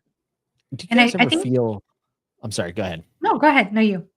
No, I have a totally different question. So continue No, your go thought. ahead, because I did Okay. too, but go ahead. So we're kind of talking about like overloading ourselves with like media and phones and like maybe reading the printed word is better. I think that there's like credence to that in the idea that like the effort of someone what they put in to write online is so less than someone who wrote like a novel or whatever, like a nonfiction book. Like it takes so much more effort to do those things. So like the words have been thought through, hopefully more. And they're just I tend to find them to be of higher quality than some like crap posting on whatever social media platform you like to go on to. Not that crap posting isn't fun because it's pretty fun.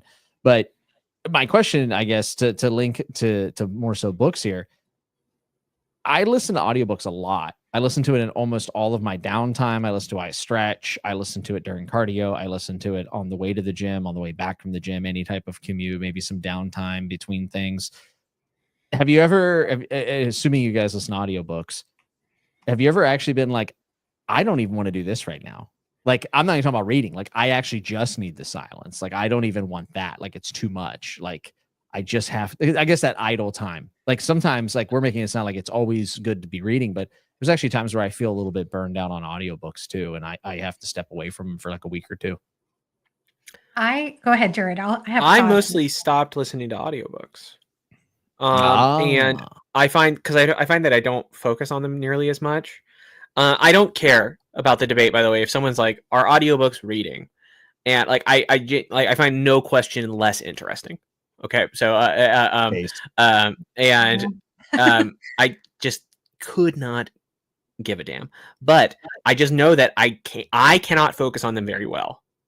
And I should sort of like get myself ready to like then go read. The easiest thing to do is like to have been listening to music or have not been listening to anything at all. As I've become more and more of an old man, I started just talking to myself out loud a lot as I work through ideas, and I found that that's a pretty good way to spend your time. It's nice. I recommend it actually. Just kind of sit in your car and just talk. That's how you become a reel or a shorter TikTok. I love this image. This guy talking to himself. I love it. I do it too, actually, but go ahead. Yeah. That's great. I'm the same way. I do listen to audiobooks, but I am terrible at, depending on the book. It really depends on the book. Like I have such a terrible time when it comes to fantasy, holding in my head what's going on. I have a hard time. And sometimes it hurts my brain so much to follow what's going on in the story, no matter what speed I'm listening to, that to rest my brain from all of that, I don't lately I've been going less towards silence and I've actually been going more towards music. So seems here that Mayo Core says I listen to a lot of music, so it's hard to decide if I want to listen to music or audiobooks. Yeah, I've been listening to audiobooks in my free time as well. I've been trying to listen more, but if my brain isn't processing what I'm reading, if I can't follow it, then I'll switch to music. That's my way of going about things right now. Yeah. Yes, I can't do audiobooks or podcasts at all at the moment. I can't have other voices in my head while doing mundane tasks when I have any times of higher stress or worry. Really interesting. Yeah. So I think it really depends. Everybody's so different. I think that's why the whole are audiobooks reading. I feel like the question is yes. I don't think it's important. I mean, I think it's a tired question, and I certainly do think it's reading, but at the same time, different people are different when it comes to experiencing this. And I guess what I would add to this is as much as I am promoting reading, and I think any reading is good reading, I often say that, and I usually am like very open to people reading whatever they want in any genre. At the same time as I say that, I'm going to contradict myself a little bit here, and I'm going to say that I think that anything we do, any good thing that we do in life can become maladaptive. So if people are doing nothing but reading all day and they're not connecting to people in real life, they're using it to avoid situations, I think that that could be a bad thing. Thoughts on that? I mean, Jared obviously avoids his family with books, so he doesn't agree. That's true. Yeah. No, but I mean, yeah, clearly, it's like anything could be Anything. done poorly, right? Like you see people who get really into health and fitness, and it becomes very toxic for them very quickly, right? Like that can happen. Yeah, it's mostly Jimmy. You see people who get really into short story classes won't shut up about it. Right. Writes a couple pages, thinks he's Tolstoy. Yeah. But, so yeah, I mean, I'm totally okay with that point. Yeah. Um, and then the other point I wanted to bring into this is the factor of loneliness, because I know we're talking about getting consumed by media, by Instagram, by whatever it is, and then not connecting to people, or maybe trying to connect to people, but in an odd way. But as you mentioned in a recent video, Jared, loneliness is on the rise. And I've been wondering about that, and wondering about the role of reading and the consumption of literature, how that plays a role, if we're looking for that human connection, if that's fulfilling something for us, if we're living a more lonely existence, or I don't know. I just have been thinking about it. And I also have heard, and I don't remember if you said this in the video or if I've just heard it, and this might not be accurate, but I think I've heard that men suffer from loneliness more than women. I don't know if that's true or not. There is some stuff about that. I have seen there's like a lot of research about loneliness for men that suggests that it's kind of the problem's more acute. Like I think adult men are more likely to have no close friends at all, for instance. But and like that's a fairly high percentage. I think it's like 40% of adult men say something like they have no close friends. Which is 40%. That sounds way too high. I'd have to check that out to scratch that number, but it's a high number. Let's put it this way. But it's gotten worse for men and women. So and I think though it's hard to draw any kind of links between reading and loneliness. I do think that there are probably definitely links for screen time and loneliness, as there are probably links for screen time and anxiety and screen time and depression, and screen time and negative group polarization and like a bunch of other things, because my channel has become very one note lately, which is just like it's the phones are doing it to it. The phones are killing you. The phones are the problem. We all know the phones are the problem, but we choose to carry them around like little demons that we've decided to just strap to ourselves. It's like a Faustian bargain, but we didn't get any magic powers. But like I tend to think like that's probably the biggest explanation for a lot of this stuff. And reading at least doesn't let you fool yourself into thinking that you're hanging out with people, right? Because what happens with phones is like you do get like some sense of community. People are hanging out now. We're talking. That's nice, right? People are talking in chat. That's good. It's not a full-blooded like substitute for hanging out with people in person, but it can feel like that, right? That's the difference. So what we're doing now here isn't bad for you. What's bad for you is if you think like, well, I did hang out with people today. I was in a chat room, or I was on Discord all day. It's not the same. It's not bad, but it's not the same. I don't know if I agree though. I think tell us why you don't agree. Well, the reason why I don't agree is because I think coming from like a very general sense that sounds really good, but like there are like there's a strong case to be made that people who are like marginalized, for instance, in areas like aren't actually able to share in any type of community. So I think Jimmy, sorry, I have to cut you off. You're already wrong. Like, let me explain, or at least you're missing my point. It's not that they're bad.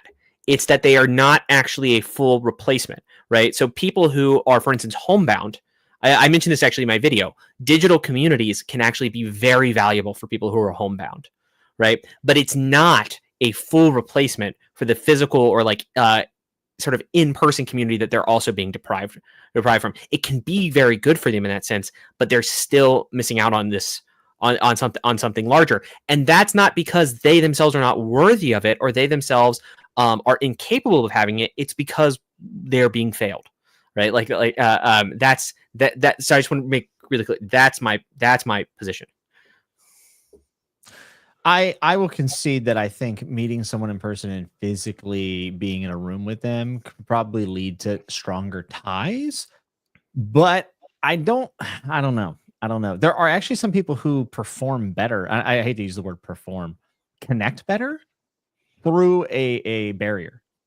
Does that make sense? Mm-hmm. Like it is really hard for some people to be themselves in a room with someone else. Like it's really, really difficult. And I actually think that through a kind of almost like a restrictor plate that an online or a digital community can provide an avenue for someone to really be them, therefore being better. That is fascinating. Interesting. So what I would say is this, that there are always possibly exceptions, right? But I think what we've seen is in large part in real life communities, digital community, let's call them physical communities, just for the sake, physical communities are have been steadily replaced. People spend less time in those, but they spend more time on online communities. I would say the general move there is actually is the detrimental part, right? For some people, it's going to be actually the place where they're the happiest. But even then, we do miss out on things, right? Like, okay, I had an experience right after my my son was born where my wife had to go back to the hospital, right? It ended up not being super serious, but there was like a moment where we had to get to the hospital super fast. We had a newborn in our hands, right? I have a lot of online friends who I'm sure would care for me. If I needed money, they might donate, like those kinds of things. If I didn't have those friends, a friend I could have called, I had someone I could call and say, can you meet me at the hospital to like take my son who's a week old so I can be with my wife in the hospital, right? That's, and he was there, right? He was there in 20 minutes. And I think like those are the kinds of things you can cut yourself off from if you're not embedded in some kind of physical community, where a digital community just kind of definitionally can't do that for you. And you need some of that. And you're going to say, but those digital communities can provide some kind of support. For instance, they can fundraise for you and stuff like that. And that part is absolutely true. But one of them couldn't be at the hospital in 20 minutes. And due to the fact that we have bodies, and those bodies happen to have this peculiar fact that they are located in a particular time and place, you need those people who could be at the hospital in 20 minutes. Oh yeah. And you know what? That's totally a fair point. Also, if we were going on like the majority of it, like maybe replacing all of it with all of it, this other option is like a bad. I would probably concede that point for sure. I guess I was just thinking from a purely connection standpoint. Just based on my experience, and I've been working remotely since 2011. So I've had friends at different companies, and I have a group of guys that I still talk to. I've not met most of them in person, but I know every single detail about them. But this is all like emotional, right? Like you said, like I can't call on, my friend that lives in Portland, for instance. I can't have him come and watch my cats while I'm out of town and whatever. So they serve as someone in the chat points out, you need someone in your life that you can call and say, I need you to grab a shovel. I need to bury something. Don't ask questions. And if you don't have someone like that's the hard part. Yeah. I have some thoughts about this, but I'll first bring up Evie's question here. Jared, would you say in-person socialization is the equivalent of eating your vegetables and having a well-balanced diet? Half joking, but most serious? I actually don't know if I would put it that way, because I think that they actually also, at least personally, this is where I don't want to generalize too much from my own experiences. They do feel better. I have friends online. I count Jimmy as a very close friend. I talk to Jimmy quite often. He's looking at the camera like, I don't. But like, look, but having those people that I see on a weekly basis, right? And I've got like some friends that I go swimming with at a place in Austin sometimes. And like that physical act of going and doing that, right, is really powerful. And some of them have been doing it together for like 15 years. Like they go like every week. Yeah. And that kind of thing. It's very meaningful in a way that is a little bit hard to simulate online. I can understand that. Yeah. Jimmy, we've met in person before. What did you feel about that experience? Did you feel like that was, because Jimmy and I are actually pretty close as well. We talk quite often. Did you feel like that experience was different? No. And that's actually one of the more surprising things is people are like, oh, once we meet, it's going to be so weird. And I've actually never felt that way about anyone I've ever met online that I've had extensive contact with. I've never felt an awkwardness, really. I think maybe part of that is due to the fact that I'm on camera a lot. That probably helps. Like you have a really good sense of who the person is, what they look like. If someone's hiding behind a random One Piece avatar, yeah, it might be kind of shocking when you meet them and they're 7'2" and playing the NBA, and you're like, I had no idea. Joanna, I knew you were really short, and I knew that. This is true. but no, there was no real awkwardness at all for me. But I don't know if necessarily Jared's getting at the fact that it could be. I mean, of course, it could be awkward, but that it would be awkward. I think for me, I guess I'll speak to like the positive that I've had, like connecting with so many people online. As someone who would say that like most of my friends are online, actually, is that it doesn't limit me based on my location on what I have to put up with. And that might sound a little, rude, I guess, but I can find people that I connect with on so many different levels. I don't know how many people live within a 5 mile radius of me that I can truly connect with, right? Not to mention the fact that I have to find them.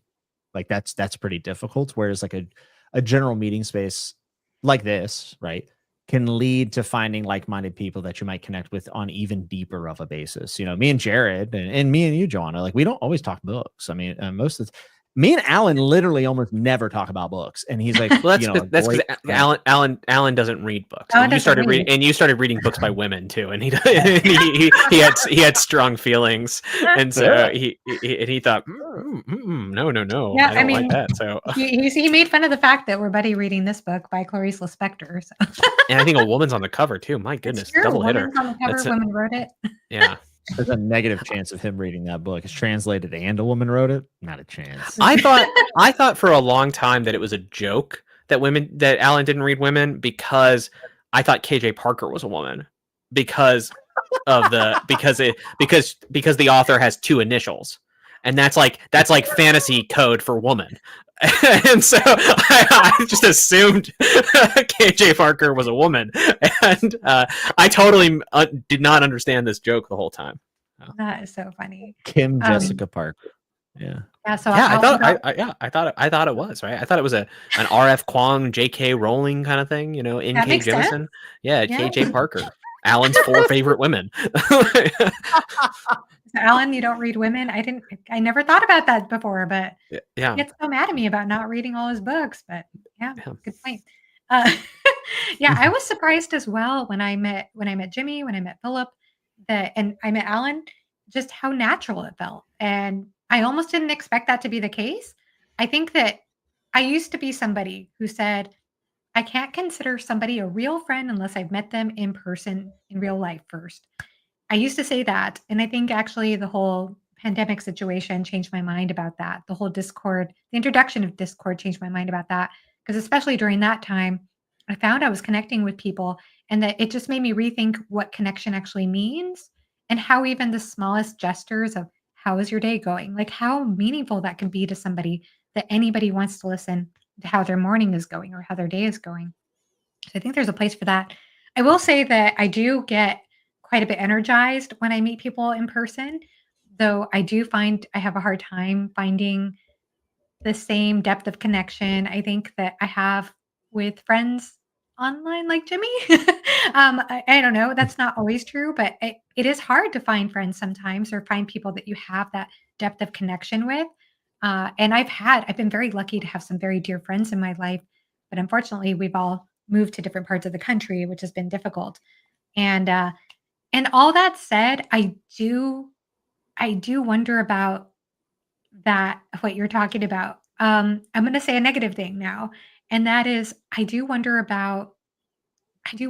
gosh, I don't know how to say this. So, I'll say this. My husband was doing a workshop yesterday. He's a counselor. And so he was doing some kind of training for something. And the person he was doing the training with was talking about how flight or flight response, when we're in a stressful situation, our bodies go into flight or flight response. And he asked me, he said, did you know that there are actually some other reactions that we as humans can have that are not fight or flight react when the nervous system is activated? And I didn't know that. And he said that the two responses are what are called flock or fawn. So, flock is if we're in a stressful situation, then our immediate reaction is, I need to flock to the people I could talk to, or I need to talk to to feel a sense of security, go towards people. And maybe that's not always a bad thing, but that can be like a natural reaction to a stressful situation. So it got me wondering about that, and also about online communities, and if that could also, at sometimes, as much as I love them, like if that can also be, there can be an aspect of like I'm stressed out. I'm going to flock here, you know? And then the other aspect, Fawn, he kind of called me out on this a little bit, but it's when we're stressed out and we say, "Oh, you're so wonderful," like saying something very loving and kind and flattering to the person to make you feel like I'm you see, I'm on your side, and it makes you I feel just start more laughing. I start I'm laughing. serious. I'm serious. I laugh awful times. Oh my goodness. Like, Oh, so I have like a really tragic story in my family. I'm not going to share it, but like I've told it to coworkers before and I start laughing during and they're like, dude, you're like sick. I'm like, no, no, no, no. It's totally cool. It's just how I react. And they're like, you should not be laughing while telling this story. And I'm like, I don't know. Then I feel weird. And then I go hang out with my online friends, Jared. I think that's that. Well, I'm going to say laughing actually is a common response to being in a stressful situation. But Flock and mock. Falk and Mock. Jared, I could give Jared credit. Jared is in a community right now that is like online friendships, and he's like, I just want all you to know that none of you are real, and I hate all of you, and you're stupid. Like that, honestly, the balls on this guy. That's exactly what I said. That's exactly what I said. I come on YouTube and they say, "Get off, you morons." Yeah. People are like, "Hey, Jared, it's good to see you," and I'm like, "We're not really seeing each other, you morons." Like. They're like, I like to read fantasy books, and I'm like, fantasy books are for morons. Like, you know, like this is like this is what I do, Jimmy. This is it. Yeah, that's exclusively what I've done. Yeah, yeah. Ouch! Oh, ouch! God. Ouch! Goodness. Oh, that is too good. I love that. Goodness. Yeah. I do appreciate the honesty though about read books and maybe get off your phone, even that if that means disconnecting from this video. I feel like there are a lot of videos out there though. I feel like the algorithm knows me because I do find those type of videos a little clickbaity for me personally, in the sense that I get excited anytime I see a video that talks about focus or what you need to do to pay attention or what you need to do to be more productive. I really love those type of videos. But it is funny how the idea is get away from this type of video. Yeah, I Kinda mean, like all I get recommended is Jared's videos about Kindle being 1984 or something. I don't oh, remember. yes, that's right. It's on my homepage daily. I'm like, bro, I watched it. Can we get it off the homepage? I don't Watch it again, man. Watch it again. Come on. We gotta keep that AdSense revenue flowing. I literally just open your channel and just play it overnight. You're helping me send my kid to college. Come on. That is so funny. You also talk on your channel as well about friendship and Aristotle's perspective on friendship, and I found that really interesting. And so there are basically 3 different types of friendship. I'm going to see if I remember this correctly. Mm-hmm. Yeah. There are friendships of convenience, which are very transactional, which is they exist as long as people get something out of it, and then they no longer exist once they're no longer useful to the people. And then there are friendships that are based on enjoyment, like this person's entertaining. And as long as I find this person amusing and entertaining, I'll stick around. And then otherwise, I don't really care. And then there are friendships of virtue, which is kind of like the best of both worlds. And those are the more resilient type of friendships or connections. And that those are friendships that I guess you can't have. Generally, people aren't to have many of those friendships, but they are important. Is that correct? Yeah, exactly. And the friendships of virtue are not just the best of both worlds. They're better in every in other ways as well. And it's actually where you truly know someone. I mean, Aristotle sometimes speaks of it as if you share a soul. And these are, by the way, Aristotle says that these friendships require proximity. By the way, this is one of the things he didn't know about Discord. He also thought women had fewer teeth, so he didn't get it all right. But you know, what a beta. But you know. There are the kinds of friendships that that persist, that actually let you become better. They actually let you know yourself better, Aristotle says, because that person will often know you better than you know yourself. Where in a friendship of pleasure and a friendship of utility, you don't really see this. Interesting. Yeah. I'm sorry. I just saw Anita referred to me as Jimmy's friend Jared. And I just want to be very clear that if we're referring to anybody as someone's friend, it goes in the other direction. Okay. Jared Henderson, famed YouTuber, and his friend Jimmy. and his bum knee ex-pro wrestler friend, CTE-ridden, limp-wristed beta male, Jimmy. You said the rest of it. I'm not correcting you. Well, it's like how you always tell me it's PhD. You know, it's. I'm like, oh, okay. Like those are my titles. Somebody said in my Discord or in the Fireside Discord, which I'm a co-owner of, that you two were possibly talking about doing a podcast together. Is there any truth to this rumor? What is Well, this rumor What about? happened to that? Yeah, Jared. So here's the problem. Okay. So that's not how you want to start that answer. Yeah, Jimmy and I were gonna do a podcast together. I had an idea for it. It was totally my idea. I brought it to him. I got Jimmy totally on board. And then it was like, okay, we'll do it once I have a little bit more time. We'll do it once I can do this stuff. And I've got a lot of I'm incredibly busy right now. Like I've lately had I got a lot of stuff going on, a lot of projects going on that are not all public right now. And it has meant I'm incredible. Like I have no time to do it well. And so Jimmy and I have talked about this, and I would like to. It's just like I just don't know when I will physically have the time. The concept for the podcast we had would also require me to do a lot of prep, and in fact, that was kind of the pitch. Or when Jimmy said he would do it, it was like, "Will you do all the prep and like I'll come in?" And I was like, "Yeah, we can do that." And I said that when I was, yeah. And so that's part of the problem. It is me who has failed to make this into a reality. Jared, what was going to be the topic? What was the focus of the podcast? We tackle philosophical ideas or problems or questions or things in the world. And we obviously have someone who understands philosophy. And then he said, not to be offensive, but like, the everyday idiot, like all your viewers. And I was like, oh, okay, Jared, that sounds really good, man. The idea was is for me to kind of give my take without any kind of guidance from any studying or whatever. And then Jared coming at it from like a philosophical standpoint.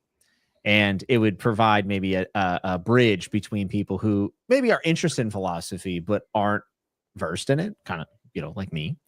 And, it would be topical. It wouldn't be free form. I mean, we were planning on it to be very structured, which I think would have been really cool. But also Jared is, he's had shifts in his life and he has to focus on things and take care of business. And to take a risk on something like that, I think podcasts are kind of on the way out in many ways. Like Jared has plenty of things he needs to take care of. So all joking aside, it makes total sense that we haven't done it. But maybe one day. But I won't commit to anything anymore publicly. I won't say it's coming soon or anything like that. Yeah, I mean, and I like soft announced it on like a chatting with nuts, and I think it was even my idea. Let's just go ahead and tell people because it's definitely going to happen. I said we should wait until we do it. And it's nah, bro. Yeah. Oops. So. I like the idea, but our podcast's on the way out. Is that true? I don't know. That's something Jimmy made up. Is that true though, Jimmy? He's been on the way out of at least one podcast. Well, I mean, I think in general, podcasts have kind of had their heyday, and I don't think that they're as popular anymore. My idea was that Jared needs to do things that are going to get lots of eyes, that are going to have lots of attraction and whatever. I don't know if a podcast is that. I don't know. Oh, I love the idea, though. As somebody who knows a little tiny bit of philosophy, be really interesting. We have a name for it. I won't say it because I'd like to hold on to it. But at one point, I was pitching the Idiot's Guide to Philosophy, and I want to say Jimmy liked it. I think we ultimately chose it against it for tonal reasons, but he was okay with it when I made that suggestion. I was really gonna ham it up. I was really gonna play it. Like, hi, Jay. And that's one of the reasons to bring on Jimmy, right? Because Jimmy's actually really good at being like a showman, in addition to being like authentic and funny and actually insightful and all of this stuff. But he's got an eye for it, and like so he can kind of play the part a little bit in a way that can be really useful. Because even when you're doing these very conversational things, these very authentic things, like there is a level of like playing a part. Pretty much anytime you turn a camera on or you start recording. Yeah. Wow, that's so interesting. I wish you guys could go for that. I mean, I understand the time commitment and everything, but I think that'd be fun. And thanks for sharing the background about that because I had no idea about that. No idea. So that proves that Joanna does not watch every episode of Chatting with Nuts from front to back. That's what that means, doesn't it? Wow. Kind of outed I yourself. might have missed that. Oh Yeah. gosh. I do try to catch them all though. Yeah. Like Pokemon? Try harder. So I do my best. I love chatting with Nuts. It's my favorite way to spend a Friday night. Oh man, I'm getting That's nice. Yeah. I'm in so much trouble. Goodness. Yeah. Joanna said, "Why read? Why watch?" Yeah. That's so not true. So yeah. I've made a lot of sacrifices to watch Chatting with Nuts. Well, not real sacrifices. I've always been. Are you victim blaming? I've always been excited to watch it. Yeah. Is Joanna gaslighting me? No. I think she is gaslighting. I think that's 88 people. This is You what I do. decided I to always get in gaslight me? trouble for betraying people. Ask Alan. Gaslight girl boss. I love it. Oh I gosh. love that for you so much. Oh, yikes. What are you all reading right now? I know, Jimmy, you said that you started The Bluest Eye. I know you are somebody who also likes to read multiple books. Is that the only book you're reading right now? Mostly the Soldier Fortune magazine at this point. getting ready for his militia era. So I'm reading Number 9 Dream by David Mitchell. I'm also reading a book that I don't know if I'm going to finish. So I'm not going to talk about it right now. And then I'm also I've read the beginning of Bluest Eye by Toni Morrison. I don't know if I'm going to finish it this month or anything, but those are what I'm reading right now. And having a great time. I mean, this month's been pretty great. I read Planetfall by Emma Newman, just finished it like 2 days ago. I thought it was phenomenal sci-fi. Like, I loved it. But is that the one that's compared to Ada Palmer's? Yeah, but like it's a meme. It shouldn't actually be compared from what I understand. The main character, Planetfall, suffers from like anxiety/OCD. And I think it's one of the most realist depictions of like of that type of thing. Like I just think it's tremendous. And it's all the more poignant after reading Wind and Truth, where I think Sanderson doesn't always handle like mental illness the best. Emma Newman nailed it. No mention of Wolf Hall. It's like Solenoid. I read a little bit at a time. Okay. Oh yeah, you're reading that too. How's that going? Dude, Solenoid's wild. That book is insane. It's so well written. The translation is supposedly people love it. I haven't read the original language, but the translation, writing, all of it's pretty great. But I am still reading Wolf Hall. I'm still reading Solenoid very slowly. Oh, cool.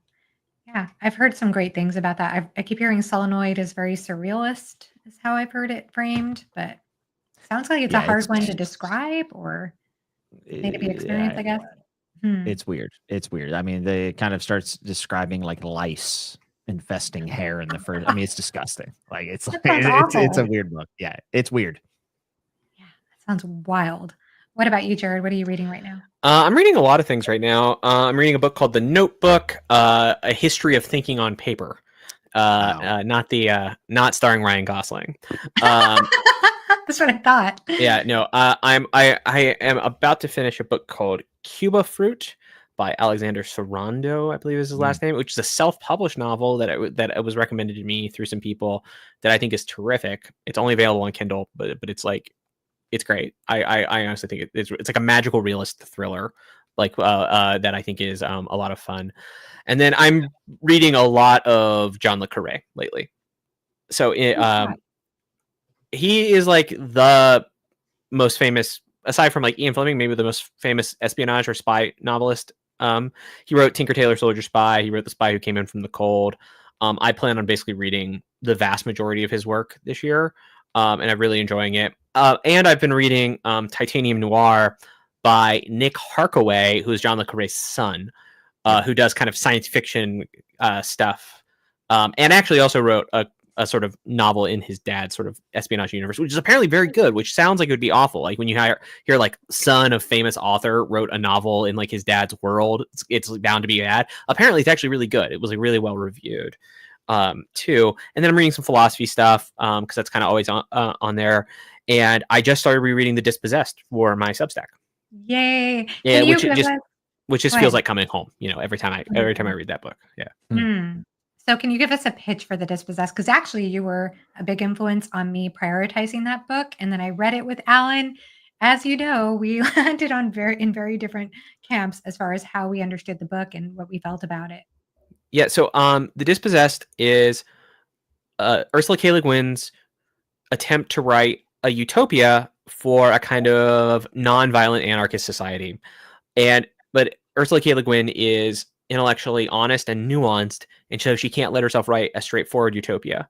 And the tagline for the book is an ambiguous utopia, and it ends up being about identity, about how do you stay true to your own values, but also showing the dark side of a view that Ursula K. Le Guin had a lot of fondness for. So she's actually has a lot of sympathies for the people of Anaris, the anarcho-syndicalist world there, and yet she's not willing to say that that a utopia is actually possible. It is a story of hope. It's a story of sticking to your guns in a metaphorical sense because they are nonviolent anarchists. It's a story of really about humanity trying to, or like the individual trying to make his way in a society of various types. And it is my favorite science fiction novel. I used to say by a mile. That's not true anymore. I think there's probably one or two novels that I put close to it, but it's my favorite science fiction novel. It's certainly the most impactful science fiction novel I've ever read. As to the first time I read it, I was dating my wife. We had not, gotten engaged yet, and I called her I was very drunk the day I finished. I had gone to a party after. I called her drunk, and she's like, "What do you what's going on?" And I'm like, "I just really think you need to read The Dispossessed." And I was, yeah. So anyway, I think it's a terrific novel, and we're reading it on my Substack. That's always free. You could just you could join if you wanted. Follow along. We'll read like 3 chapters a week for about a month, and then we'll be done. Wow. So what did your wife think of it? She didn't read it. Aw. Yeah. Or if she did, she didn't think much about it. So yeah. Anyway, but yeah, It's so based. That's how my It's husband so is. Like based. he might Yeah. read a book that I recommend, and I have to just ask him, "What did you think?" It was fine, but I have to really I have to work so hard to get him to talk about it. Yeah. I loved that book. I I'm so loved glad. it. I'm so I glad. did. And I feel like I love the subtitle of it because it's so true, an ambiguous utopia. And Yeah. I think this is where Alan and I differed. I didn't feel like she was preaching at me in the book, whereas I think some people have complained that they felt like she was preaching. Yeah. I think that's, I just think that's wrong. I just think she's not. And I think if you give it a second read, Alan, I know you're watching. Give it a second. If you need me to type it so you can see my check mark when I type Alan with all that authority, I can do it. But give it a second read, and I think you'll see that it's less didactic than you thought it was. Totally agree with this. I loved the way she fleshed out the different cultures on the different planets and the structure of the book and how she alternated the perspective as it's leading us to the crux of the story. Yeah, and how she blends in theories about time that are kind of central to the plot are also kind of there. I also think if you read that first chapter after you've read it again, John, I would suggest that go read the first chapter again. The amount of stuff she packs into the very first chapter where you really wouldn't be in a position to understand it at all. It's not like, ooh, there are mysteries to unsolve. Like if you're reading, like, I don't know, like a Stephen Erickson novel. It's not like that, but it's just like the amount of symbolism that's in even the way that Shevek would describe his world or the things around him. Talking about gates and walls and things. It's great. It's great. I did reread it via audio towards the end of last year, but it didn't feel the same. I feel like I could reread it again easily and get so much more out of it. I didn't feel like I absorbed it as much via audio. I feel like this is a book to read with your eyes for me. Yeah. But I love the symbolism of the wall. I had a few people already tell me that they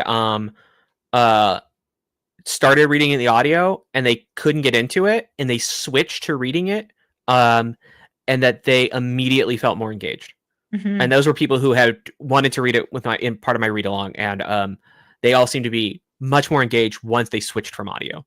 I don't know if it's just the style of the book. I don't know if it's the narrator, but I think that it is a book you should probably try to read with your eyes. Yes, absolutely. Jimmy, I hope you read it someday. No pressure. But you haven't read The Dispossessed?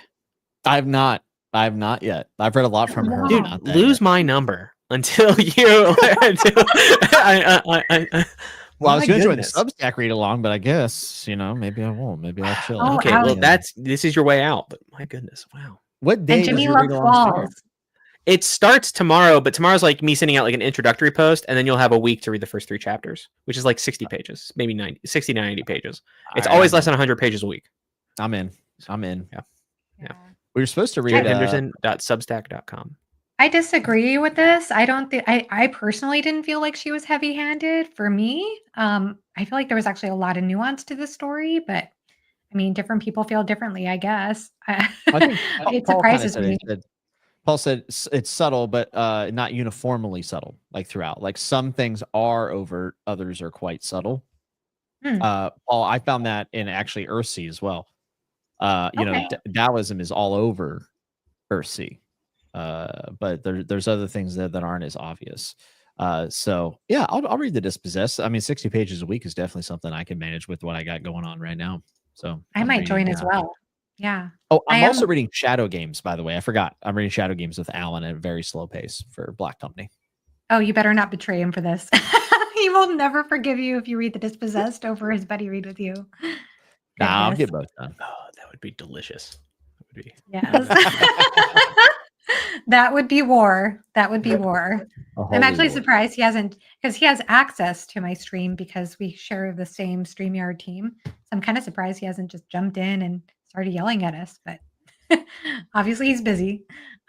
Yeah, so wow, I'm so excited to read more Le Guin. The only other Le Guin I've read so far is The Word for World is Forest, which I really enjoyed. I actually feel like that one might have more mass appeal Hmm. than The Dispossessed. It might be easier for especially fantasy readers to get into because I felt like the atmosphere of that particular book kind of felt a little bit more fantasy in some ways. But it was still a powerful read and fairly short.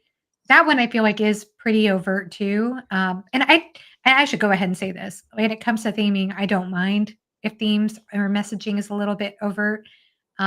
I guess it just depends. I don't think that heavy-handedness is not always bad. I guess it just depends. Here's how I say it with Le Guin. Okay, I'm okay with overt messaging and themes. Right, I don't need you Mhm. to be too subtle. Right. What I dislike is if you treat me like I'm stupid while you're being obvious. And I think that Le Guin uniformly respects the intelligence of her reader, including children, by the way, when they're reading Earthsea. I think that Le Guin takes you seriously as a person. Other science fiction, this would be a topic for a different day, I think, that I would criticize as being overly didactic. I think it's not that it's too obvious about its themes, it's that it treats you like you're stupid. Mm. And that's, I think, my real criticism of those. Le Guin, though, will not insult your intelligence. Oh, that's so well said. Yes, I agree with that completely. I completely agree with that. Yes.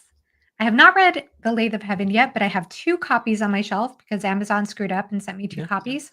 So I You do should wanna get to that. you should read this. There's a bunch of Le Guin's like other kind of lesser known fiction that I haven't read, and it's one of the projects that I have for the year, which is just to read every Le Guin novel for adults. She has like a kids series about cats that I don't plan on reading, like about Mhm. cats with wings. I think it's called Cat Wings, and I don't really plan to read that. But everything that for adults, I plan on reading this year. Oh, And I wasn't going to reread anything, but I'm already rereading The Dispossessed, so I might read Left Hand of Darkness, Lathe of Heaven, stuff like that. yeah. I'm supposed to be reading Left Hand of Darkness actually this month, possibly, but I don't Yeah. know. I need to touch A lot base of with people him. prefer Left Hand of Darkness. I think they're wrong, but it's a very good book. So it's like, it's like I don't want to quibble too much. I just think The Dispossessed is better. Evie, I've not read The Beginning Place, but it's on my list. Yeah. Yeah. Hmm. Okay, and then let's see, to Jared's point, I would say part of that is that the author claims they have the answers rather than they're exploring questions. Hmm. Interesting. I feel like another author who does this really well, as far as what I've read so far, is maybe it's just in a totally different way, is Octavia Butler. Specifically, I read her book Dawn last year, and I was having a conversation with my friend who has a sci-fi channel, Whitney from Secret Sauce of Storycraft, and we're talking about how Dawn, Octavia Butler, she gives you the reader a problem, and she doesn't necessarily answer it for you. It's almost like she gives it to you to try to grapple with it, to try to think, what would I do, and then shows a character maybe making decisions that you struggle with how they react to it. And I love that. I love it when Yeah. authors explore themes that way or Yeah. problems And that when I way. think of like my favorite science fiction writers, not necessarily the individual books, but like my writers, I just want them to be giving me lots of interesting stuff to be thinking about. but also telling it to me in like a really competently written story with good prose and things like this. Like those matter a lot. I'm actually in science fiction looking less to personally relate to any particular character. Like I don't like that is not where I'm not like a character first reader at all in these genres. It really is prose, themes, ideas that I'm looking for, and that's when I see. I love Neil Stephenson for a lot of these reasons. I love Ian M. Banks for a lot of these reasons too. Oh yeah. Yeah. Have you read any Ada Palmer yet? I read Too Like the Lightning, and I had the almost exact opposite experience as you, Joanna. I think I liked it more at the beginning and less at the end. Because I think that the stuff that was grating to me at the beginning that I was willing to overlook because it was like an interesting world kind of never got less annoying. I didn't hate it, right? I just kind of thought it was okay. And I might get to the rest of the series. I just haven't decided yet. It probably wouldn't be this year. Yeah. I didn't like it when Mycroft, is it Mycroft, the narrator, would just like break in and be like, "Have I confused you, dear reader?" Blah blah blah. Because that's where I felt like Palmer through Mycroft was like talking down to me a little bit, and maybe I'm too easily insulted, but I just wasn't enjoying that part. You're too prideful, Jared. Crazy. That might be right. That might be right. My pride is too easily wounded, and it drove me crazy. Because a woman was writing it? Do you think it's because a woman was saying it? That would be a more compelling line of critique if I hadn't just like spent 20 minutes praising Ursula K. Le Guin, right? Now, like, look, you don't want to be like, I can't be a misogynist. I love one woman, right? But you know, I also loved Octavia Butler, so I've got two. I love Kindred and Dawn. Those are the only two Butler I've read so far, but I was a huge fan of both. That is so funny. No, I mean, goodness, that actually drives me crazy in all the stories I've read that have second person narration.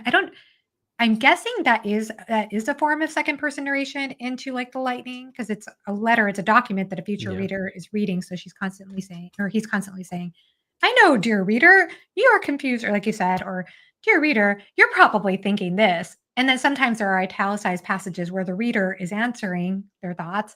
But yeah, it just broke my immersion constantly. Yeah. I'm okay if I'm not 100% attached to character either. Like, it just depends on what the book is doing and going for.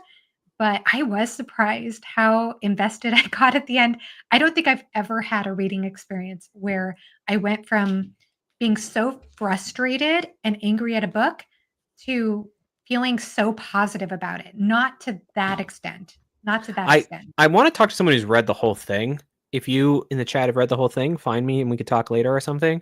But I just want to know, because she throws like a lot of threads out there, and I want to know if like some of the ones that I didn't care about matter at all. Because if the answer to that is no, then I'm like, okay, I've really wasted my time reading some of this, because there was like a lot of stuff going on in that novel, and there's 3 more.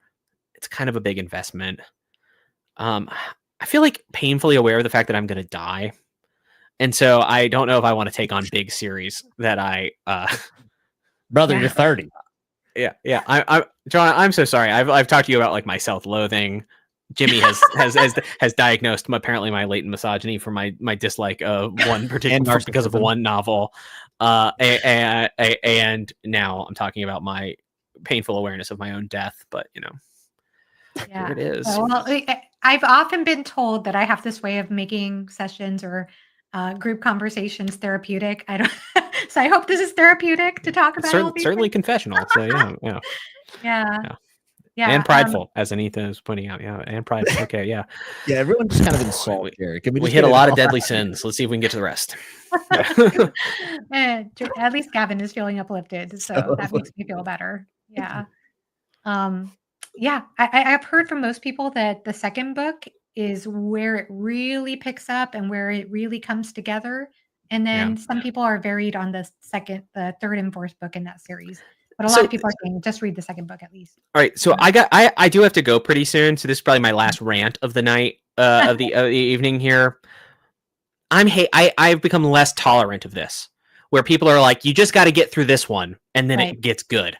Right, like just got to get through It's why probably, frankly, I'll never read the Wheel of Time again, despite the fact that I love it so much. Because like I know there's so much of a slog at certain parts where I'm just like, we should have excised some of these parts, right? And so I think like that selling point, just read that one, and it's 500 pages, and then it'll get really good. Like, okay, so Book of the New Sun is an interest. It's also a comparison here, where Book of the New Sun, I loved it from the first page. It also makes no sense until you finish the whole series, right? Oh. But if you're not enjoying it while reading it, then you're really not going to be someone who's going to enjoy it at the end, right? And that's the thing. Like, am I actually enjoying it while I read it?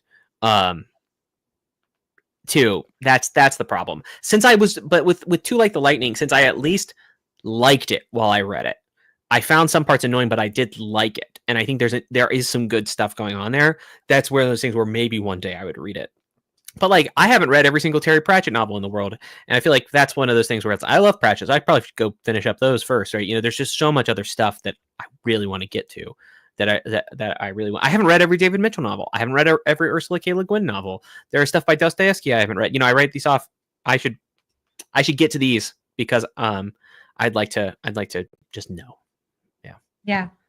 No, I completely agree with that. As much as I have a reputation for being DNF avoidant, I'm not totally adverse to the idea, and I do DNF series if after the first book, even if I enjoyed the first book, and I'm like, yeah, like for example, you were talking about The Expanse earlier. I actually enjoyed Leviathan Wakes, but I felt like I got what I needed out of the book, and then I didn't feel like I needed to read on. Sorry for fans of The Expanse. Yeah. So This yeah. is how I DNF'd Wind and Truth recently. And honestly, Brave. I feel free, you know. I feel Brave, great. man. Yeah, I know. But I read 200 pages, which was a lot. Right? And then I looked at the percentage bar on my e-reader and I thought, damn. And I DNF'd it, I was going to start that with permission to DNF, and then I decided I'm just not going to start. I feel like everything I've heard, I'm like, yep, I'm done. I think I'm done with that series. Yeah. I just want Derry to know in the chat that at least when it comes to Discworld, Derry, I've read, I think there's 40 Discworld novels or something like that, and I've read like 37 of them. So I'm like really close. I could finish Pratchett this year. Yeah. Wow. And they've all been great. There are some that are clearly worse than others, but they're all at least good. Yeah. I don't think Jared has read R. Scott Baker. I have not read R. Scott Baker. Yeah. We should. And he's one of those ones that people recommend a lot. Yeah. And I probably would at least try at some point. Yeah. But I don't know when. I think you two should buddy read it. That would be amazing. And then Jimmy and I are doing a buddy read this year, but it's of Proust. We're reading In Search of Lost Time. At least we've said we would. So, and we both bought the books. So yeah, I bought the damn thing. We haven't started them yet. Yeah. Yeah, we need to get on that. That's a long so many books and so little time. Exactly. We're all going to die. Every moment we spend here, we're getting closer to our death. This is true. Life is short, and so is Joanna. Okay. So thank you guys so much for joining me for this episode of Why Read. It's always a pleasure to talk with both of you. I think we covered a lot of really interesting topics, and I want to thank our chat also for hanging in there. I know I couldn't get to every single comment, but I really appreciated your engagement with this episode. And thank you guys. Thank you both for joining me today. Yeah, absolutely. This was great. Thank you. Thank you. And I just want to point out that, Jared has an amazing stoicism video that's an in-depth explanation. If you go to the top comment on that video, it is me. And it is this didn't help me, and my bench press 0 out of 10 needs more berserk images. And it has 2,300 upvotes. And as I was sitting here, I actually just got another comment with crying, laughing faces. Jared's comment on the video, 382 likes. Just wanted to. Oh, wow. I'll go and like that comment. Thank you. And like the video too. All right. Well, thank you all again so much. Have a great rest of your day. Bye-bye.